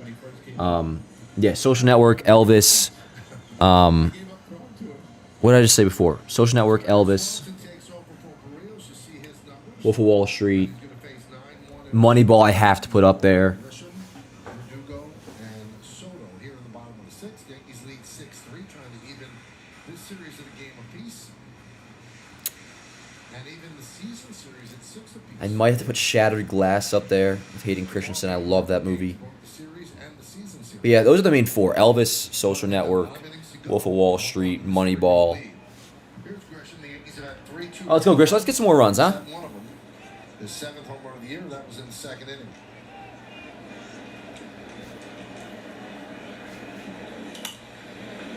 Swanson's 30 years old. He's from Cincinnati, 6 major league season. Here's what Tony used to do. Indiana Jones. I've seen Indiana Jones, but those again, like that's a franchise. I'll put it in its own separate category. The Notebook. I've seen Notebook's fine, in my opinion. Oh hell yeah, John. We're going to the gym right after my boys see more movies. No, I see a lot of movies. No, I got AMC A-list and shit. Trust me, I see a good share of movies. And the movies I really like, but like those are my core 4, if you will. Like of the movies I always just like. I watched Social Network last night. Also watched The Founder. That's a great movie about the true story of the American dream, McDonald's. But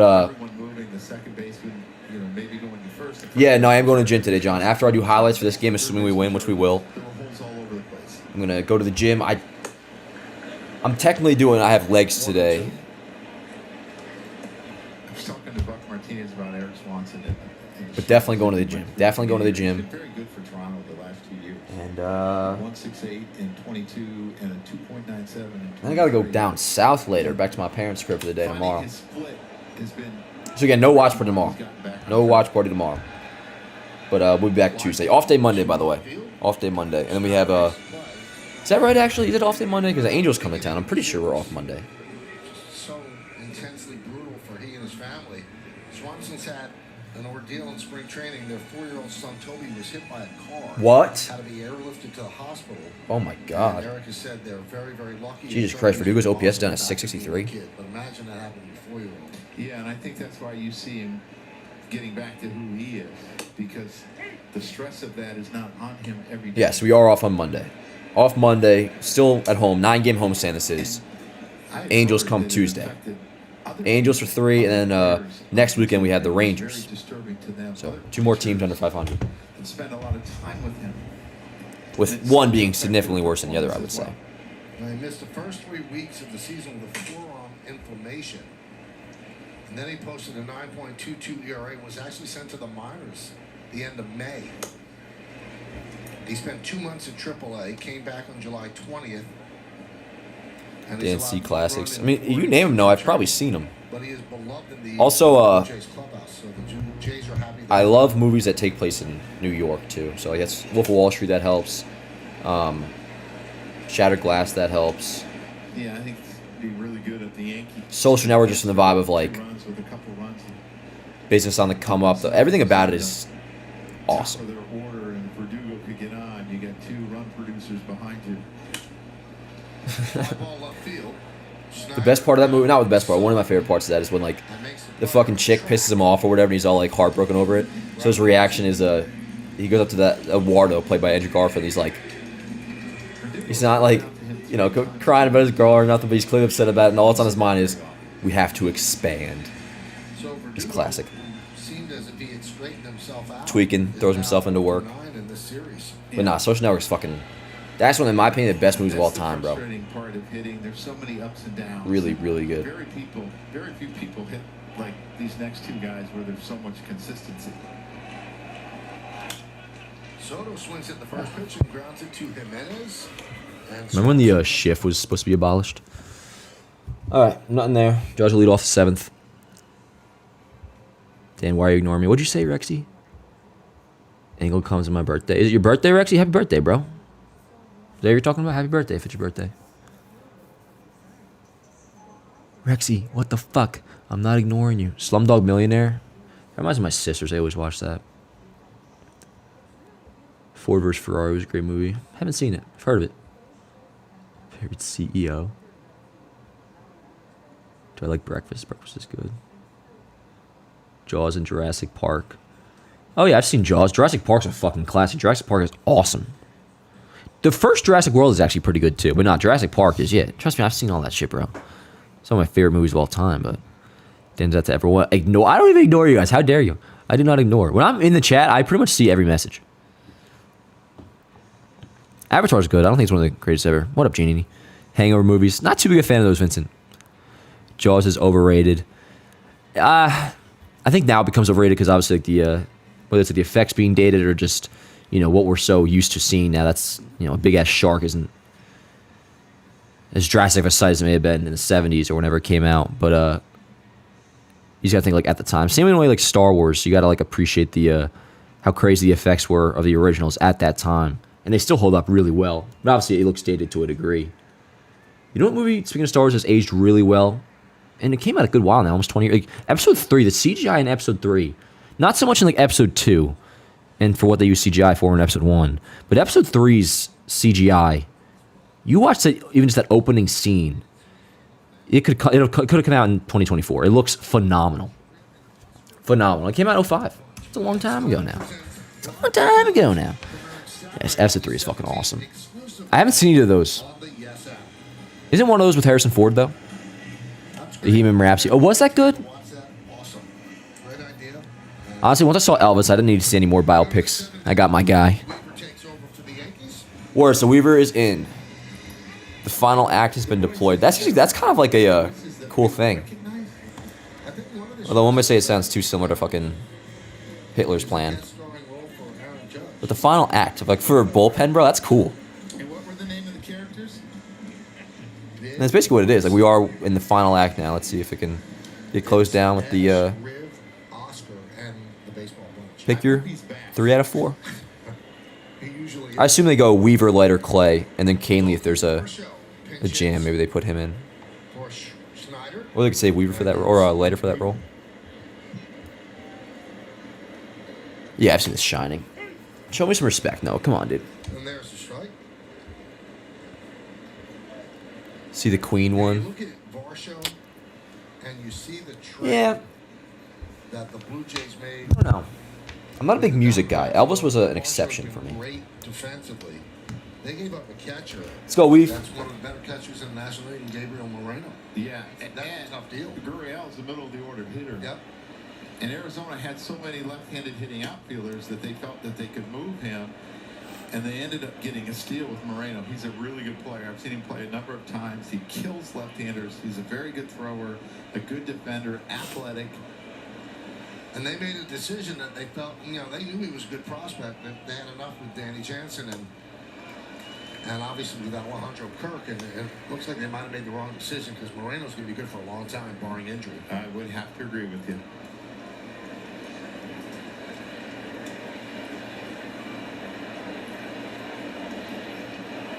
Two and two. 3 and 2.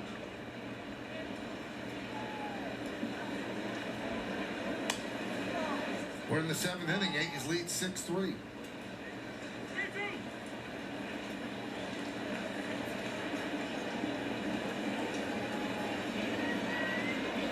I see some talk on Twitter about like the leadoff situation, and I get 100% Verdugo is not the ideal candidate there, and that more so good job, Weaver. That more so falls on Cashman for not getting a leadoff hit at the deadline. That's still an issue. Yet an underwhelming deadline. But the only change I could see that actually makes sense. If you want to put Volpe back up there, I guess you could. I think that's kind of risky. Gets hot and you immediately put it back up there, and God forbid he slumps again. I think he's much better suited in the bottom third. Only option I would see is if they were to bat Soto leadoff. I think that is the move. You do Soto leadoff, Judge 2, Wells 3, Stanton 4, Jazz 5, and like so on and so forth, domino effective, all that. And then Verdugo can bat, I don't know, 7th or 8th, 9th, whatever. But the only leadoff move I'd be passionate about doing would be Soto. Other than that, it's who else are you gonna put there? I don't want Jazz there. Jazz hits well with runners in scoring position. I like him 5 or 6. 22 pitches against the Phillies. You're not gonna put Rice back there. Really, the only other guy is Volpe, and that just, I don't know. That'd be a little too quick for my liking. 1 and 2. Unless he really starts to just keep this up, then that's different. But you have to have Judge at cleanup. Nah, I'm not because You bet Judge at cleanup, you lose so many at-bats for Judge. By having him bat 2 or 3 even, but why they would always bat him second previously was to give him the most at-bats possible without having him hit leadoff, of course. Which they even did that at times. Back-to-back strikeouts for Weaver. Yeah, you would lose too many at-bats. By batting Judge 4th, you then would give more at-bats to the guys batting ahead of him, which if so, if you had him betting cleanup, then, I mean, what do you have? Verdugo, maybe Stanton hitting ahead of him, like 2 guys that are not as good of hitters as Judge, nearly. Ultimately would get more at-bats over the long run, or just per game, by batting 4th. Which is another advantage for batting Soto leadoff, like that would get him more at-bats, while also giving your leadoff batter being a 450 on base or whatever he's at, 434. Judge is at 450. 1-1. Dominguez. I'm not against that, but I just want to. We'll discuss that more as he like really gets closer to being activated. But if Jason's fucking hitting, then by all means, yes, 100%, hell yes, hell yes. I guess what I was more so talking about now is just the that he had in the minor leagues and 100 like the current roster. But yeah, no, if Jason's once he's officially a factor, like after the big league roster, and he was looking good in AAA, which he is today, all for that, all for that. 3-1 on Barger.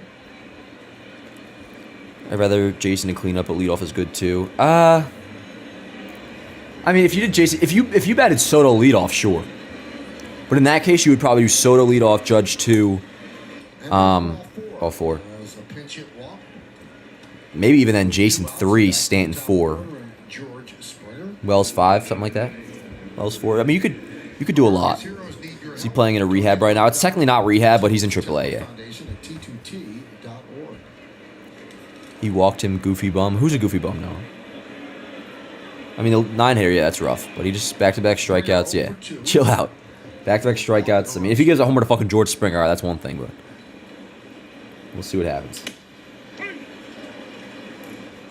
He hasn't thrown many of those lately. Well, that's making more bullshit calls. It's been a pitch that he used to talk. No, just no. You're calling fucking Weaver goofy just because he walked a guy? Used it much lately. Unless you were calling something else goofy, I don't know. Oh, my eyes are fucking watering. And it's interesting, Michael. He's the guy. I'm all for that guy. I'm all for that. A lot of extension when you think about coming down the mound because of this windup. The guys that have a lot of extension, the fastball always plays. I don't even know it's tweaking. I just his seems to still play up because he gets yeah, with the Weaver thing. This is on his 4-seamer up in the zone. I like an ingrown hair. And even down. 1-2. Sorry, I'm being fucking foul on the stream today. I apologize. I mean, you see him go down the mound. It's because I didn't shower today, Chad. Go far down the mound. He's got a short stride. You better get lit up. His 4-seamer has been really Lewis lit up. He's only hitting 190 off it this year. Let's go, Weave. Oh, nasty. Oh, thanks, Laz. Wow. All right, hey, at least we got that one. At least we got that one. It's a horrible call. It's a horrible call. It looks like George is making nice with him now.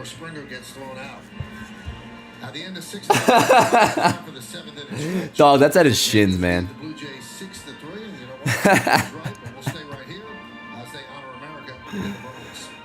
What? No, you were saying that to my Lewis Lit comment. You just like Lost Boy Kiefer Sutherland. I don't know who that is. I'm assuming that's insulting, but let me look it up. I mean, I literally wear the same thing like every day. This dude's dressed in a suit. Oh, I see one shot of him wearing a like one of these. Yeah, I wear the same thing every day. Besides my lower half, I'll put on a different pair of shorts, but it's always just one of these, Yankee jersey over top when I stream or go out. I know, that was an insane call. It was a good pitch for sure, no, but it wasn't a strike.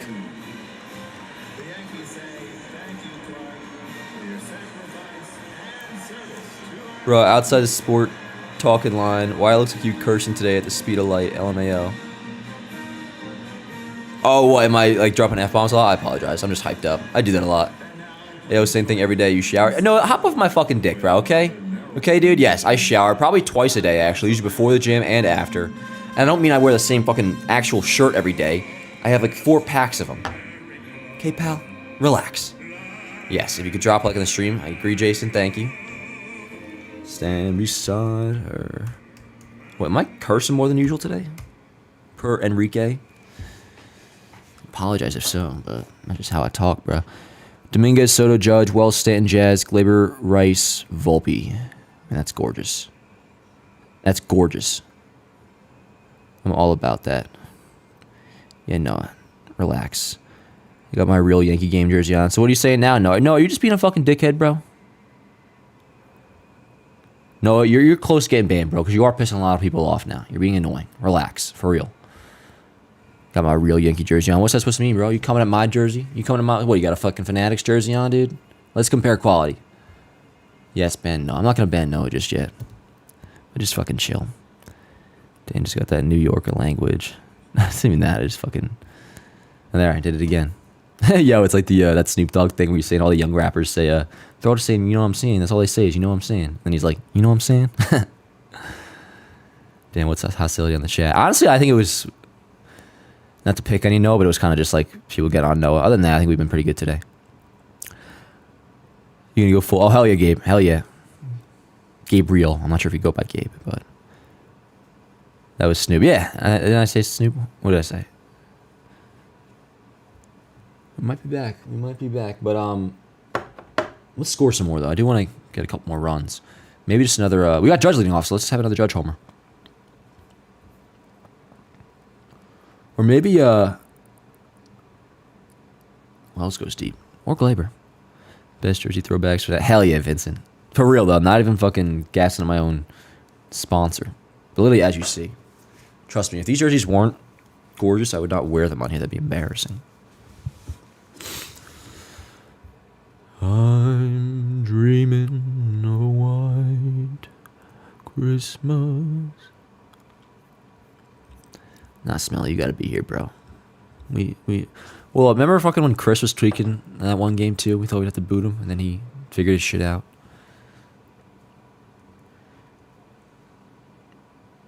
But we'll see. We're chilling. I think we're all good now. Noah's saying he's chilling. Just watch the game. Dan, you plan on going anywhere games this year? Probably playoffs, Abe. Probably playoffs. Chris says I'm going to get Zins and Taco Bell. Oh, Chris, what a Saturday, dude. Hell yes. Get back in time for the game, dude. Get an ice cold Coke. Get some. Oh, hell yeah. Enjoy yourself. Playoff watch parties. Dude, Ty, it's going to be incredible. It's going to be awesome. Not all Noahs are like this. I think Noah's going to be fine. And he clearly is. He's chilling now. He's not being...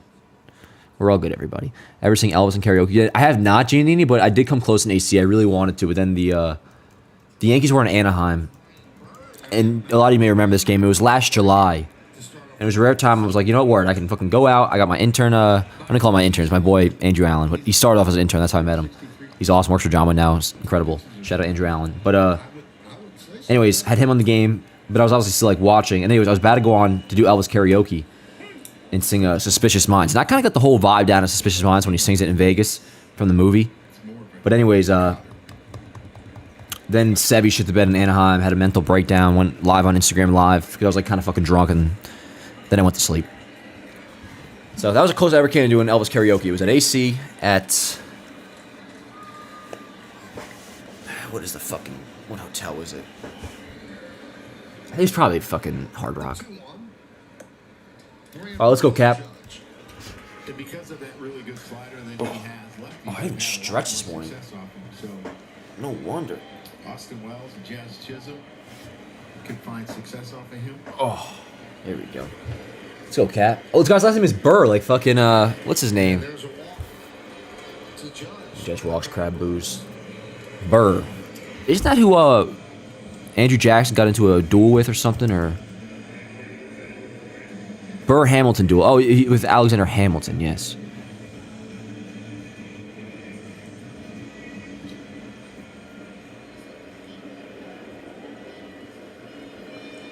Burr's 30 years old, 5th big league season. He was in the White Sox system. Oh, Kevin Gauls got ejected. Burr dueled Hamilton, right. Jackson was a badass president, to be honest. I think his manner. Didn't he like? I think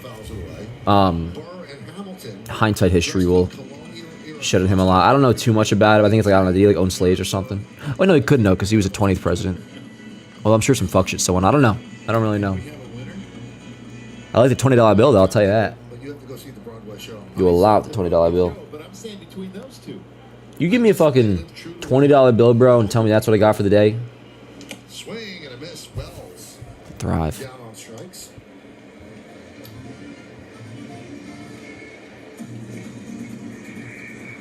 Yeah, I like Bill Burr. I didn't know who he was till he was in Mandalorian. Dan Carlos got to get you in a Mr. Beast video. That is really sick that he was in here, and I guess watches Yanks Av and shit. I'm gonna start watching his videos. I mean, he has 4.5 million subs. Is like, that's unbelievable. So that makes sense if he's within Mr. Beast. I don't think I'll be getting on video anytime soon, but Mando was good. The first 2 seasons were good. Oh hell yeah, Chris. You get Zins, a Whop Mill, and you got Profit. The first 2 seasons of Mandalorian were good. Carl wants to join the warehouse. Oh, that'd be cool names. Yeah, like they don't. Yeah, and they don't ever tell Yeah, so maybe Gleyber will go deep. When a trade is made for players, you understand. Or a slot Definitely go for a good old homer right now. How about saying how much cash? Yeah, it was a $150, something like that. I'd like to know.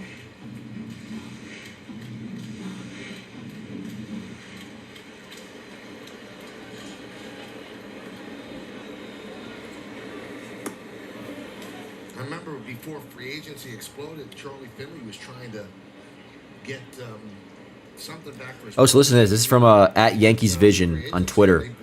Carlos Rodon has been one of the best pitchers in baseball this year outside of a brutal 5-game stretch, and it was brutal. Gave up 27 runs in 23 innings from June 15th to July 9th. Anyways, in 17 starts before and after that stretch, if you take out that 5-game stretch, which obviously you can't do, but for the sake of this argument, it tells you something. 17 starts before and after, 2.87 ERA, 10 Ks per 9 in 97 innings pitched. Awesome.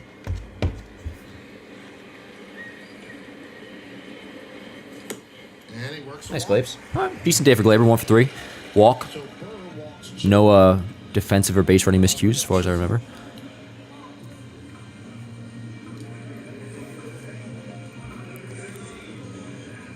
Yeah, that'd be dope. Jazz, run a score position, that's your thing. Nice little single, give us another run. I need a Coke, bro. Thirsty. It's getting hot, too.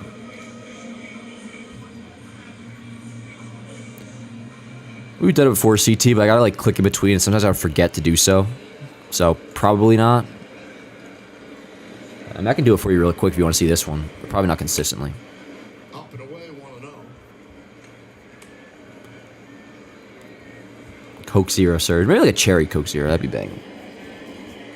Bro, cherry Coke Zero at the movie theater? Which I swear to God, bro, if I don't get out to see Deadpool on Monday when we're off... Oh!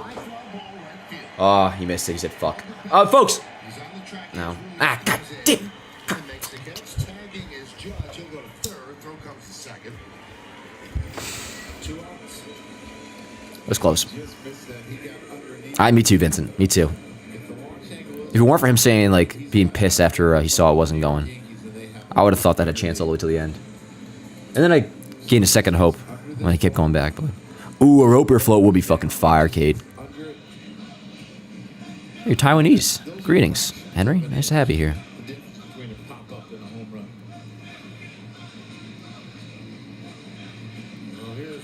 Oh, OPS. I thought he was saying like ops, like the fucking Blue Jays fucking box score. I thought that's what he meant when he said, "Can I get the ops box score in there too?" That's funny. Let's see. Wait, what did he say again? Oh, he said, "Can you get the OPS stats in box score?" I see. Yeah, I thought he was saying the Blue Jays when he said ops. That's funny. 2 for 2 with a homer and a double. Yeah, no, that's just, yeah. Do the math. Now, MLB's box score has the OPS, but they don't have OBP and slug. And I actually really like how ESPN's really not great for many things, like especially when it comes to baseball, but their like box score setup was actually really nice. Like I think this is perfect. And then you get the average OBP and slug. Like that's a lot of info right there. Nice and cleanly laid out. Big fan. I don't think he was, no. I would think that he would probably try to get yeah, CD says OPS, yeah. Monday. I better fucking see it on Monday, dude. Maybe in the city, because I'll be in the office. Oh, that'd be classy. Yes. That's dropping. Oh, dude. Let's go. Another hit for Volpe. And that'll score a run. Fuck yes, chat. Word. All right, nice little insurance. Dude, Volpe's fucking back. And I think we can say it without being worried of a jinx because he is looking good. Now look at that, bro. We were talking before, like maybe we're going to get to now the perfect blend of 23 Volpe and 24 Volpe. Still hitting for a little bit of contact, but also making sure he hits the ball hard. But right there, like that was a nice little dinky little hit. Kind of got lucky, but he made contact, so gets the benefit of that. But also as a homer this game, gets the benefit of actually swinging the fucking bat. That's good shit.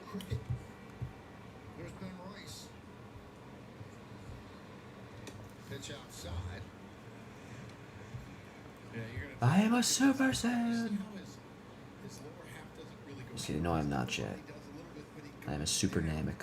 Instead of going forward, and that allows him to do what he did there. Yeah, I think Ben Rice has had a number of pitches called off the plate on him today, and it's caused him to chase a little bit more today. Another RBI for Volpe.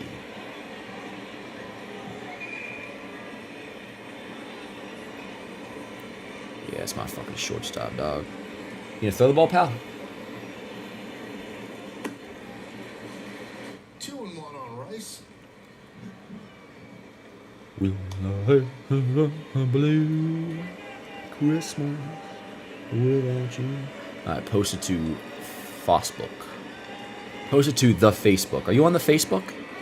Everybody's on the Facebook. Everybody's talking about it. Nobody's ever seen anything like it. The Facebook. 3-1. Think Heel will win Rookie of the Year? I think Austin Wells is going to win Rookie of the Year. But no, right now, definitely it's Heel. Yankees in the lead. Grisham on deck. Is he on pace? He's set at 59, I think, technically CT. But that obviously includes his April pace, which he's not hitting anywhere near his April pace. So he'll be at 60 on pace for probably within a week or so. Fly ball left field. Low Perfido.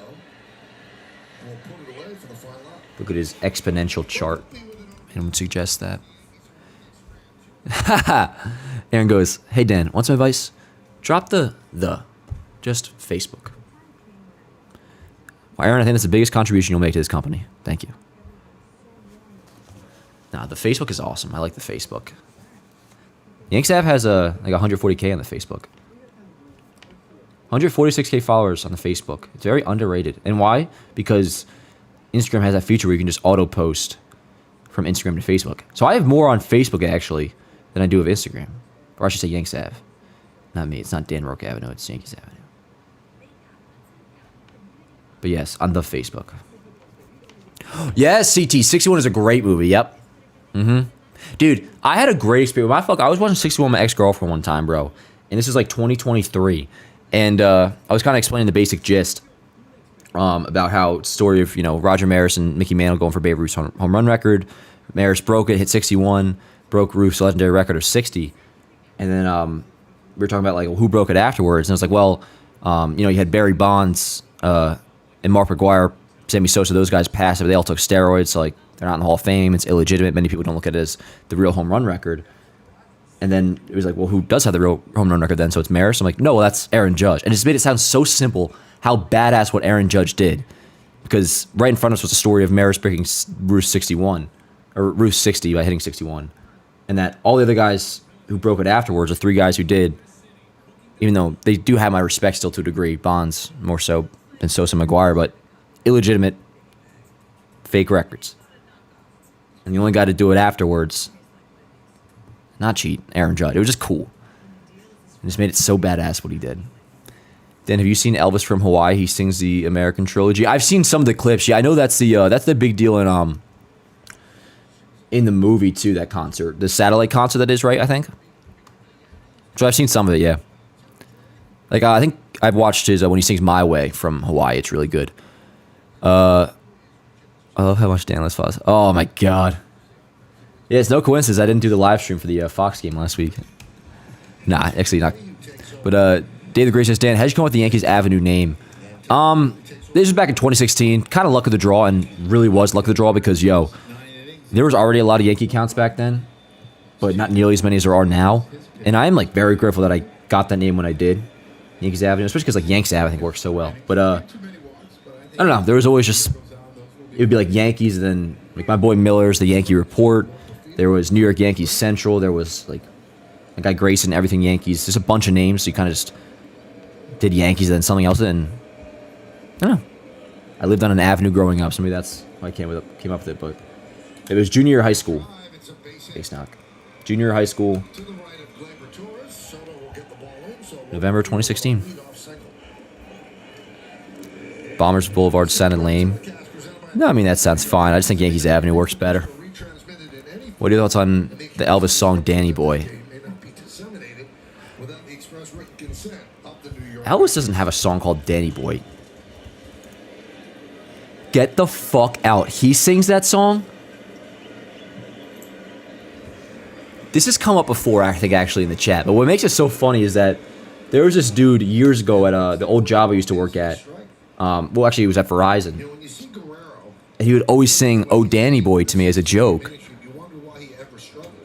And that was before I was a big Elvis guy. I never put that together. That's his song? I feel like that also came up on this chat at some point, too. That is nuts. I've never listened to it. Oh, it's a traditional Irish song? Elvis did a cover of it, okay. It's not his. Not mine. Yeah, well, I mean, even so, now there is, Unchained Melody. I don't think it's his either, and he owns that shit. Nice. Let's go, Canely. So I guess we're saving a lighter for a jam. Although now they have a 4-1 lead, so I wonder if they do in the ninth. Oh, nice, Genie. Yeah,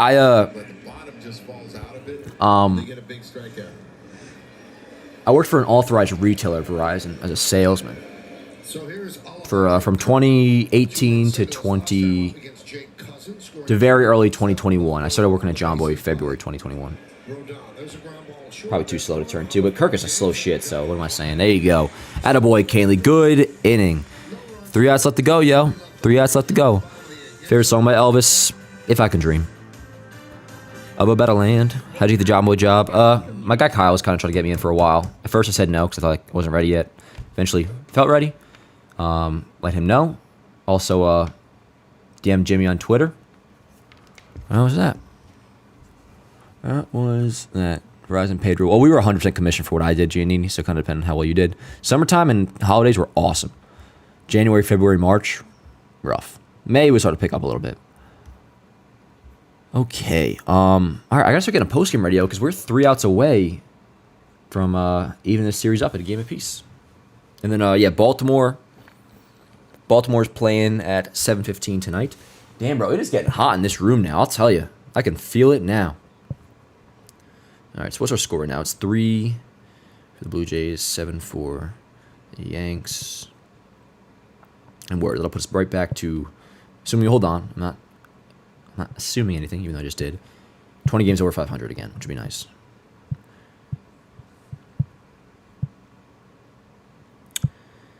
And Rodon will improve to 12-7. That's pretty freaking nice, dude. That's not a bad record. Not a bad record. I did not. Mr. Electric, send him to the principal's office and have him expelled. Rios falls to 9-9. Oh no, you hate to see that. Actually, I kind of always liked Rios. I remember when he came up, and I remember Judge taking him deep in the wildcard game.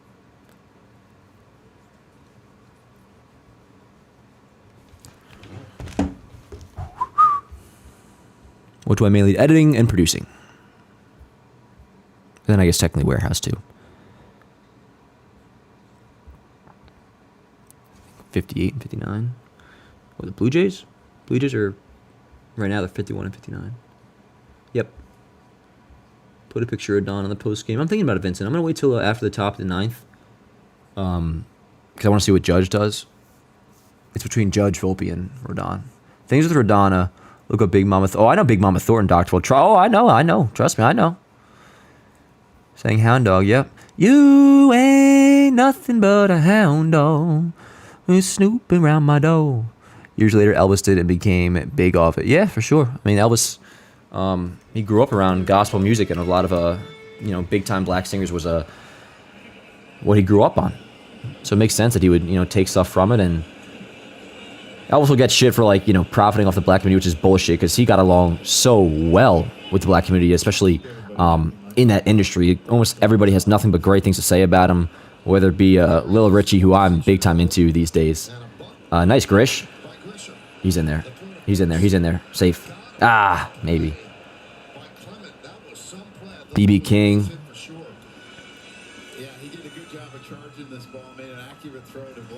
I know Big Mama Thornton. Trust me. That's just something that's cool about that movie. Like, it really put me on a lot. Like, I didn't know who BB King was until I saw that movie. I didn't know who Big Mama Thornton was until I saw that movie. I knew Little Richard from, he was in an episode of Full House, but like, I never really knew him much as a musician. Yeah, he was out. Nice play by Clement. Ray Charles. Yeah, Ray Charles, I think, talked well about Elvis as well. It's funny. The only people from, like, the black community that talk trash about Elvis is, like, the modern day, like, hindsight fucking social justice warriors. Everybody who actually knew Elvis back then, a lot of them had nothing but amazing things to say about him. So yeah. Who's up? Lighter? All right, Lighter's coming in for the non-save. The ninth.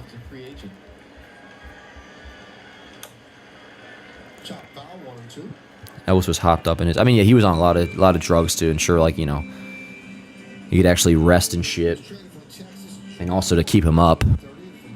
And he was towards the end of his life. He definitely was not healthy. It was a shame because he was only 42 when he died.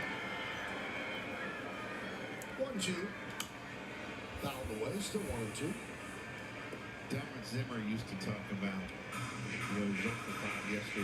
Oh, that's awesome, Dr. Full. That's sick, dude. I would have loved to have seen that. BB King. BB King. 1-2. 2-2. I'm hungry. I meant to order something. Really, he was 42? Yeah, I think it was. Pretty sure. I think it was August of 1977 he died. Elvis Presley, age of death. Why am I, like, not knowing how to type? So, yep, 42. August 16th, 1977. Oh, no. No, weird shit just happened. All right, chat, what should I order for lunch? I'm starving, and I can't go to the gym until I eat, so I'm going to have to DoorDash. I don't have a choice. Oh, wait, I have this fucking little walnut thing from my coffee this morning. It's a banana nut bread. I forgot about it. It feels kind of hard, but this is what it looks like. Forgot about this fucking thing. This will carve me up a little bit. That's not bad. There's your strike. Yankees up by 4 in the bottom of the 8th inning. It's 7-3. 7 runs on 8 hits, and the Blue Jays 3 runs, 5 hits, and 2 errors.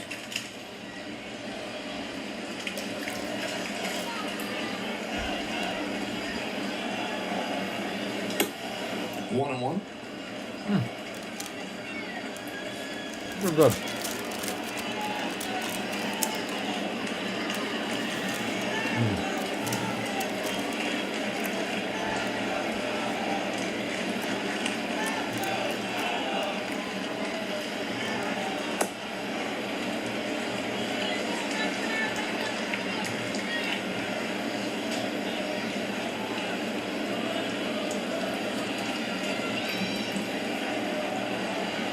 Soto 1 for 4 today. Singled in the first and scored on Judge's home run.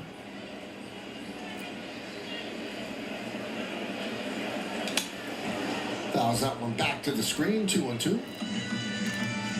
Yankees trying to bounce back from the loss yesterday. That snapped their 5-game winning streak. Yankees long homestand, 3 games against the Blue Jays. 9 games in all. Monday is an off day.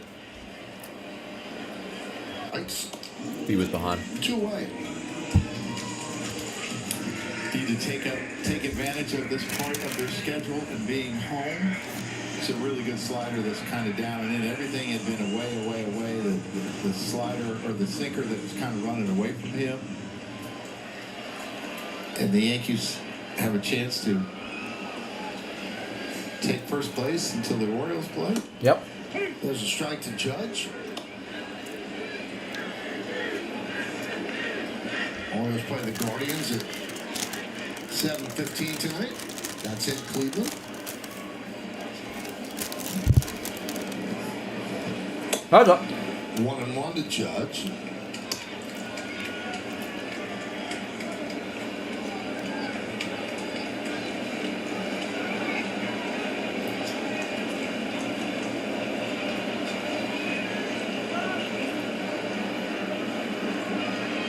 Judge's first inning home run watch it, pal. was the 16th first inning home run of the year, tying Babe Ruth for the most in Yankee history. The most in baseball history is 18 first inning home runs, and that's by Alex Rodriguez. He did it in Texas in 2001. That was Judge good, has but plenty of time. would have been much better at breakfast. I need some protein, chat. Oh, smoked. It's a base hit to right center. Varsho cuts the ball off. Verdugo will go to third. Another hit for Judge. He's been on base 4 times. Oh boy. It's just a good piece of hit, and this is how you hit for a high average. He was on base 3 times yesterday.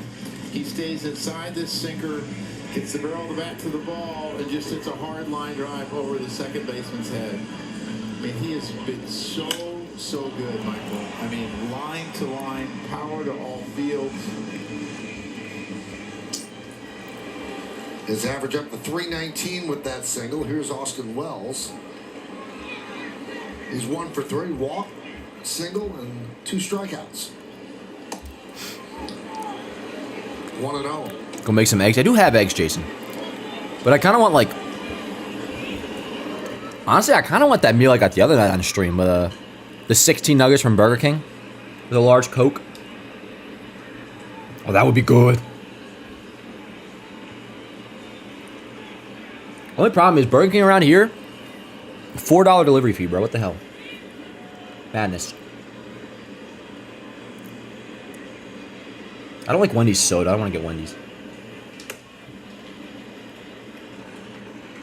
And as much as I want to avoid it, I do have to do legs tonight, and I especially have to do squats. Because the last couple times I've been doing leg press, but I have to do squats tonight. So I can't, like, pig out. Seems like the sinker's coming back a little bit, Michael. Nice! RBI single for Wells. Good shit. Attaboy. Hey, 2 hits. Another good day for Wells. Hell yeah. Post that shit. Alrighty. So 8-3 Yanks. 8-3 Yanks. I imagine lighter because he was already pretty much warmed up. We'll still be coming in for the 9th. But good shit, Wells. Another good game. Yeah, that's really... Like, something as simple as that, bro. Can't understand how huge it is. Like, Judge gets on base, and there's 2 outs, but Wells comes through. It's not an automatic, like, all right, we're screwed because Judge didn't get a chance to do something or didn't hit a homer or drive in a run. Wells is legitimate protection behind him. It's awesome. Alrighty. But anyways, what I was saying before is, no matter what, even if it's fast food, chicken usually never makes me feel like shitty, even if it's like fast food chicken. Whereas like beef will. If I eat like a burger and like a lot of bread, but just like chicken nuggets, in the end, it's still fucking chicken, and my body likes it, chat. Ripson RBI single for his 2nd hit of the afternoon, and it's 8-3 Yankees. Good shit.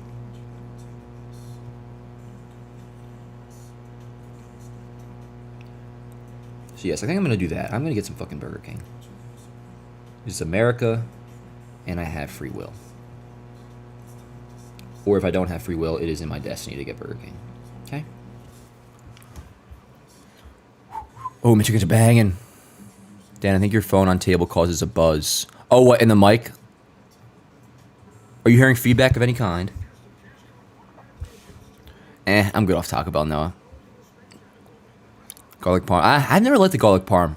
My brother always would get those, well, not the nuggets, but the Buffalo Wild Wings sauce when he would go there, and not a huge fan. Yeah, I think I have a headache because I don't have a Coke. I'm withdrawing. Is your heart filled with pain? Do you want a fucking soda? Ugh. Hope it didn't like infect my eye or something. It's feeling very gushy and weird. Do I need the fries? No, I don't need the fries. I don't need to be weighed down. That would weigh me down. I'm just gonna get two orders of chicken nuggets. That's 16 nuggets total. And a Coca-Cola. Just like God intended. I am an American. It is a Saturday. The Yankees are about to win. I'm gonna have chicken nuggets and a Coca freaking Cola.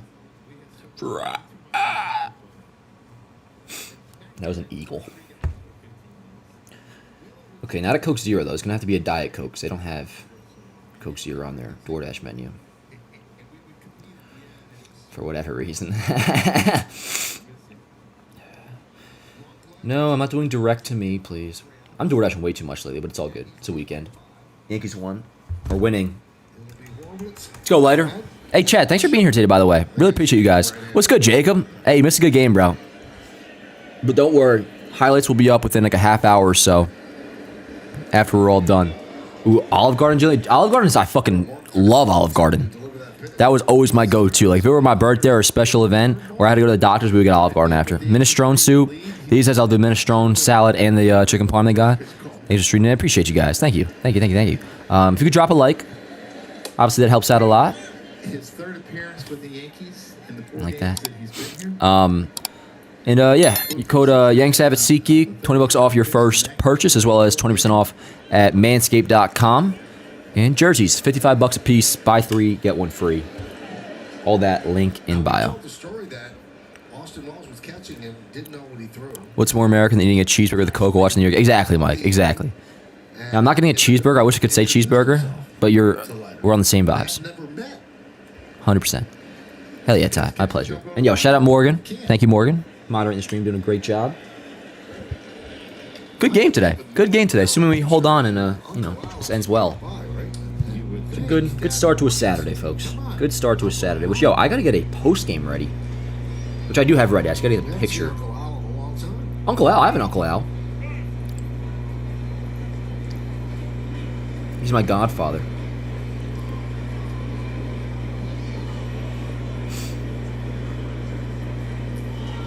Spencer Horwitz has shown that he's a tough bat. Sees a lot of pitches, fouls a lot of pitches off. All right, I'm gonna use this picture of Judge. He looks cool.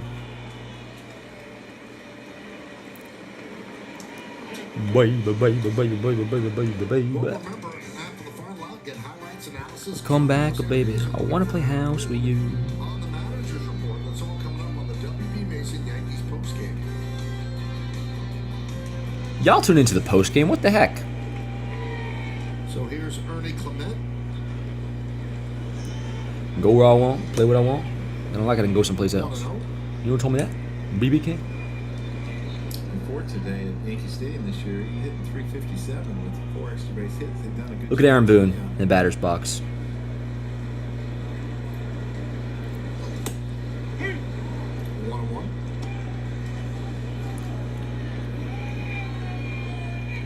So the 8 runs for the Yankees is their 59th game where they scored. Judge is smiling all slick in this That's picture. the most in the majors. 5 or more, I'm sorry. 4, 5 or more. Let's go, Lighter. And if this score holds, it'll be the 58th game allowing 3 runs or fewer. And that's the 3rd most in the majors behind the Braves and Seattle. Shit. And it would be their 27th win by 5 or more runs, the most in the majors. Oh, shit. High fly ball deep That's not gone, though. back is Yeah, get the fuck Verdugo. out of here, that He's shit. gonna make Hit the weight room, pal. Man thinks he's Aaron Boone.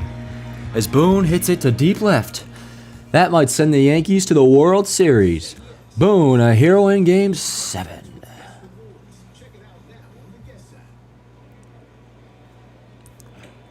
Post-game nap. I'm going to take a nap, I think, when I get home. Like, to my parents' house. Oh, by the way, shout out to Nell, too. Nelson's been moderating. He's back in the chat.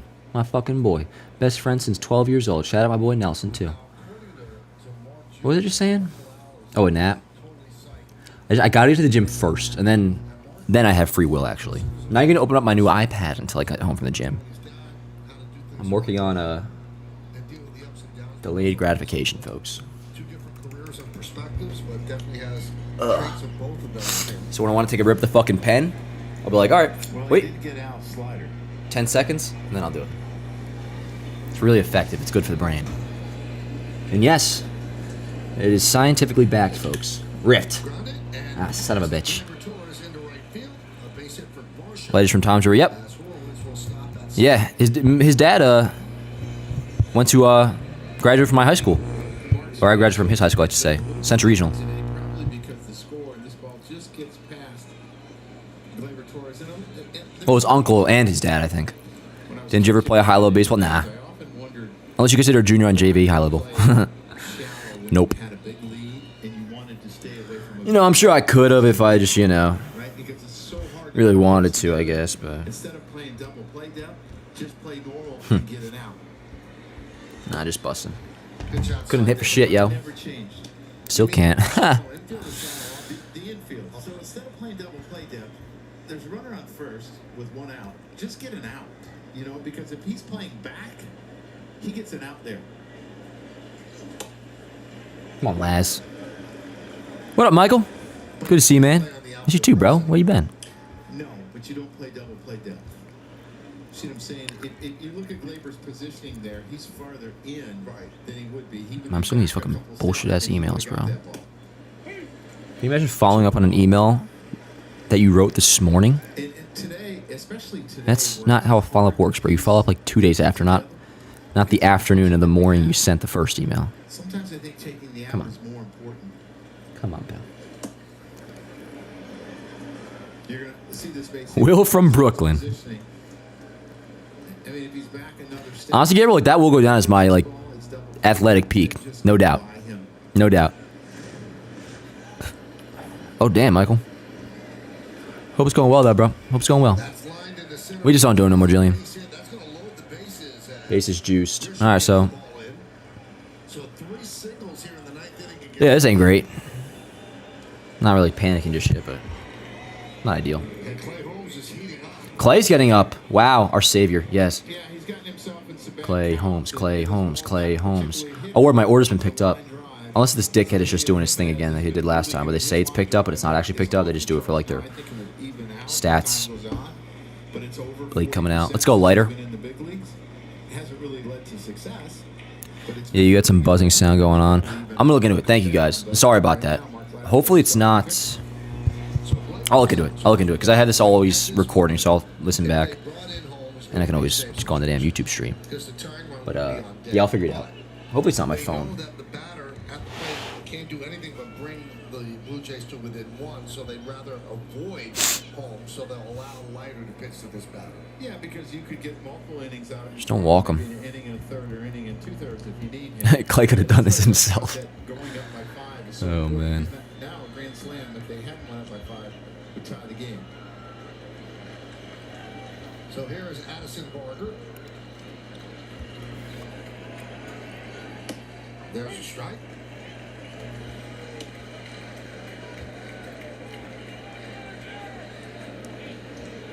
Carl coming in clutch says, sounded like the core connection to your mic is either loose or his connection to the mic. Looseness connection to the computer only happens occasionally. Word. Appreciate it, bro.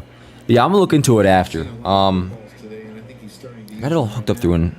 Oh god, something probably is loose. I've been banging shit around lately, does that make sense? Word. Come on.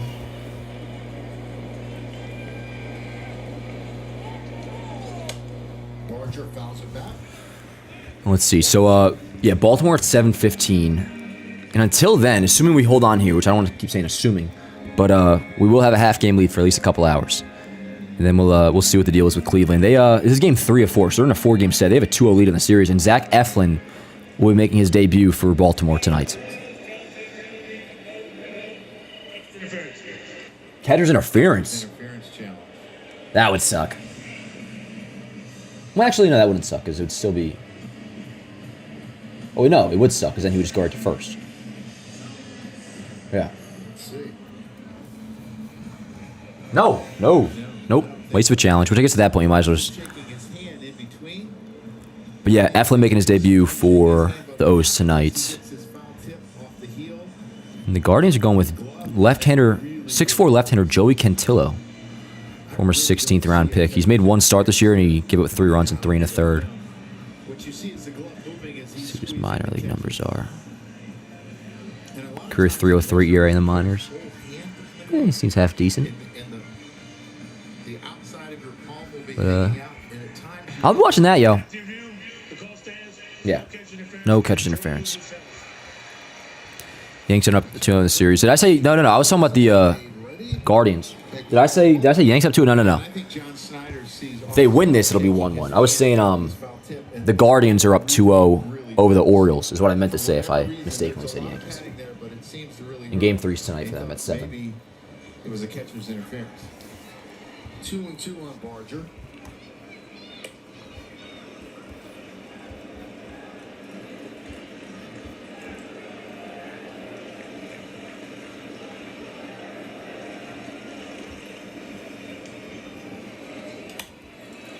Nice. Oh, God. Come on now. Dude. Nice. Good job, Jazz. Attaboy. Very good. Terrific. I'm actually doing a quick little Photoshop here. So I got to swap the 1 and 2 in the AL East. Because, again, technically, as long as they hold on, the Yankees will be in sole possession of first place for the next couple hours. Oh, they're going to Clay. Okay.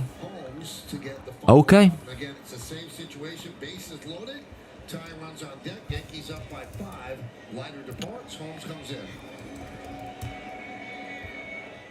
The time came when I lost a loved one. At Jorge Rivera Funeral Home, I found everyone so warm and supportive. The cost of a funeral was a concern, but their prices are very affordable. In your time of need, we're here. We know it's difficult. You have questions, we can help. It's really a beautiful place. After the renovation, it's even better. Spacious and elegant. All right. Rivera Funeral Home, now in our new expanded facility, semi-standing service, Word. and still at an affordable price. All right. So, yeah, there is 2 dead. Bases juiced. Mark Leiter gave up some singles, and is there a walk in there, too? But, anyways, yeah, still up by 5. So even a grand slam wouldn't tie the game. Yeah, just 3 hits off Leiter. Clay coming in. Just need 1 out. We're up by 5. Should be no problem. Should be no problem. Most intense 8-3 situation. It is pretty intense. I like the move by Boone, though. Because Clay's... Very rarely does Clay give up a home run. You got to think about that, too. If Clay gives up damage right now, it'll be... He gives up a weak ground ball to Gleyber Torres, and Gleyber fucks it up somehow. Or there's a perfectly placed 45-mile-an-hour roller down the third base line. Some shit like that. That is how Clay will blow this game. More often than not, that's how it goes. Who's going to watch SummerSlam tonight? Bro, all this talking about the SummerSlam makes me think I might have to watch it. I don't do wrestling, really, but a couple comments about that. Yeah, I like this. And also, I mean, let's be real. We're up by 5. Like, we take our, like, natural panic out of it. We should be tweaking too hard right now. We should be just fine. Up by 5. And it's not going to be easy as the dangerous George Springer comes to the plate. Well, what he has is he has 2 chances to get an out before Vladdy gets up, and that's really important. You leave your closer a little bit of wiggle room, and that's what Aaron did. I like the move. All in one. And to me, that's the key pitch for him. Wait a second. When he has that, so Clay would be eligible for a save, no? Because the tying run is on deck, right? It just makes the sinker Yeah. much better. Right, chap? It gives the hitter so much to worry about. That adds up, correct? Tying run is on deck. Because Springer could hit a grand slam. Yes. This would be a save. This is a safe situation. They probably already said it already, but I'm just thinking out loud. Somebody in the chat verify I'm adding it all correctly. Yes, he would. Word. So if I'm wrong, it's on you guys. Let's go, Clay. What a job! Bring him up, Blue! Laz sucks. Yes. He just kind of... That was a strike, dude. Come on. He got in front of his lower half, and it kind of backed up on him. Maybe take a shot off the plate with that sinker and see if you can get it to run back a little bit. Nice, Clay. He looked nasty. Nasty, chat. Nasty. And there you go. Hold on. Let me get stuff real quick. A lot of home runs in the ball game. Rodon pitched well over 5 1/3. Back in the win column. Simple as that. 3-homer game. Yeah, 3-homer game. Judge, the Grish, and Volpe. But all right, yo, word. Back in the win column. Yankees even up series at a game apiece. And yes, for now at least, until the Orioles begin play at 7:15, or I guess more so until they complete their game. We'll see if they lose again to the Guardians. But for now, sole possession of first place, and that could grow to a full game by tonight, or it could be tied, depending on if Baltimore wins or not. But, yo, good-ass win today. I think the best thing about it was, Volpe continued to hit well in the second half, and more importantly, Carlos Rodon, again, looked really good. The final line doesn't do it total justice. I mean, 5 1/3, 3 runs. He pitched better than that, though, and he did have 8 strikeouts. His stuff looked really good, and he continued to mix it up, throwing the curveball more, change it more, not so much just fastball and slider, but the fastball looked incredible today. I mean, the command continues to look much better.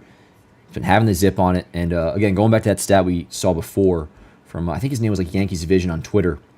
If you take out that 5-start stretch where he was ass, which you obviously can't, but for the argument of this, he has 17 starts this year, before and after that 5-game stretch, 2.87 ERA and a K/9, like over 10. So when you look at it that way, I mean, what really just sucks is that Rodon just got shelled. Like when he was bad, so it really inflated his numbers.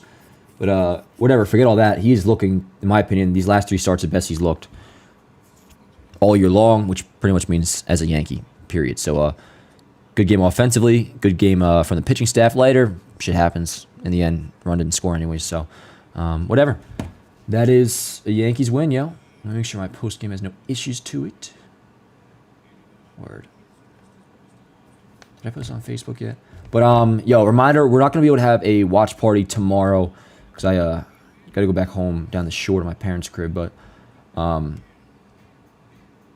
we will definitely have highlights up. Obviously, I'll be covering the game like on Instagram and all that, like normal. Just no live stream tomorrow. We'll be back Tuesday because we don't off day Monday with the Angels coming to town Tuesday, continuing the homestand. But word. Appreciate you guys being here. If you could drop a like on the stream, as always, much appreciated. And yeah, yo, I think that's about it. Catch you guys next time. Shout out to all of you in the chat. Let's take a series tomorrow, y'all. See you guys Tuesday, or maybe before then, possibly. Maybe I'll come on here Monday and bullshit for a minute. But in terms of game watch parties, Tuesday we'll be back. See you guys next time. Let's go Yankees.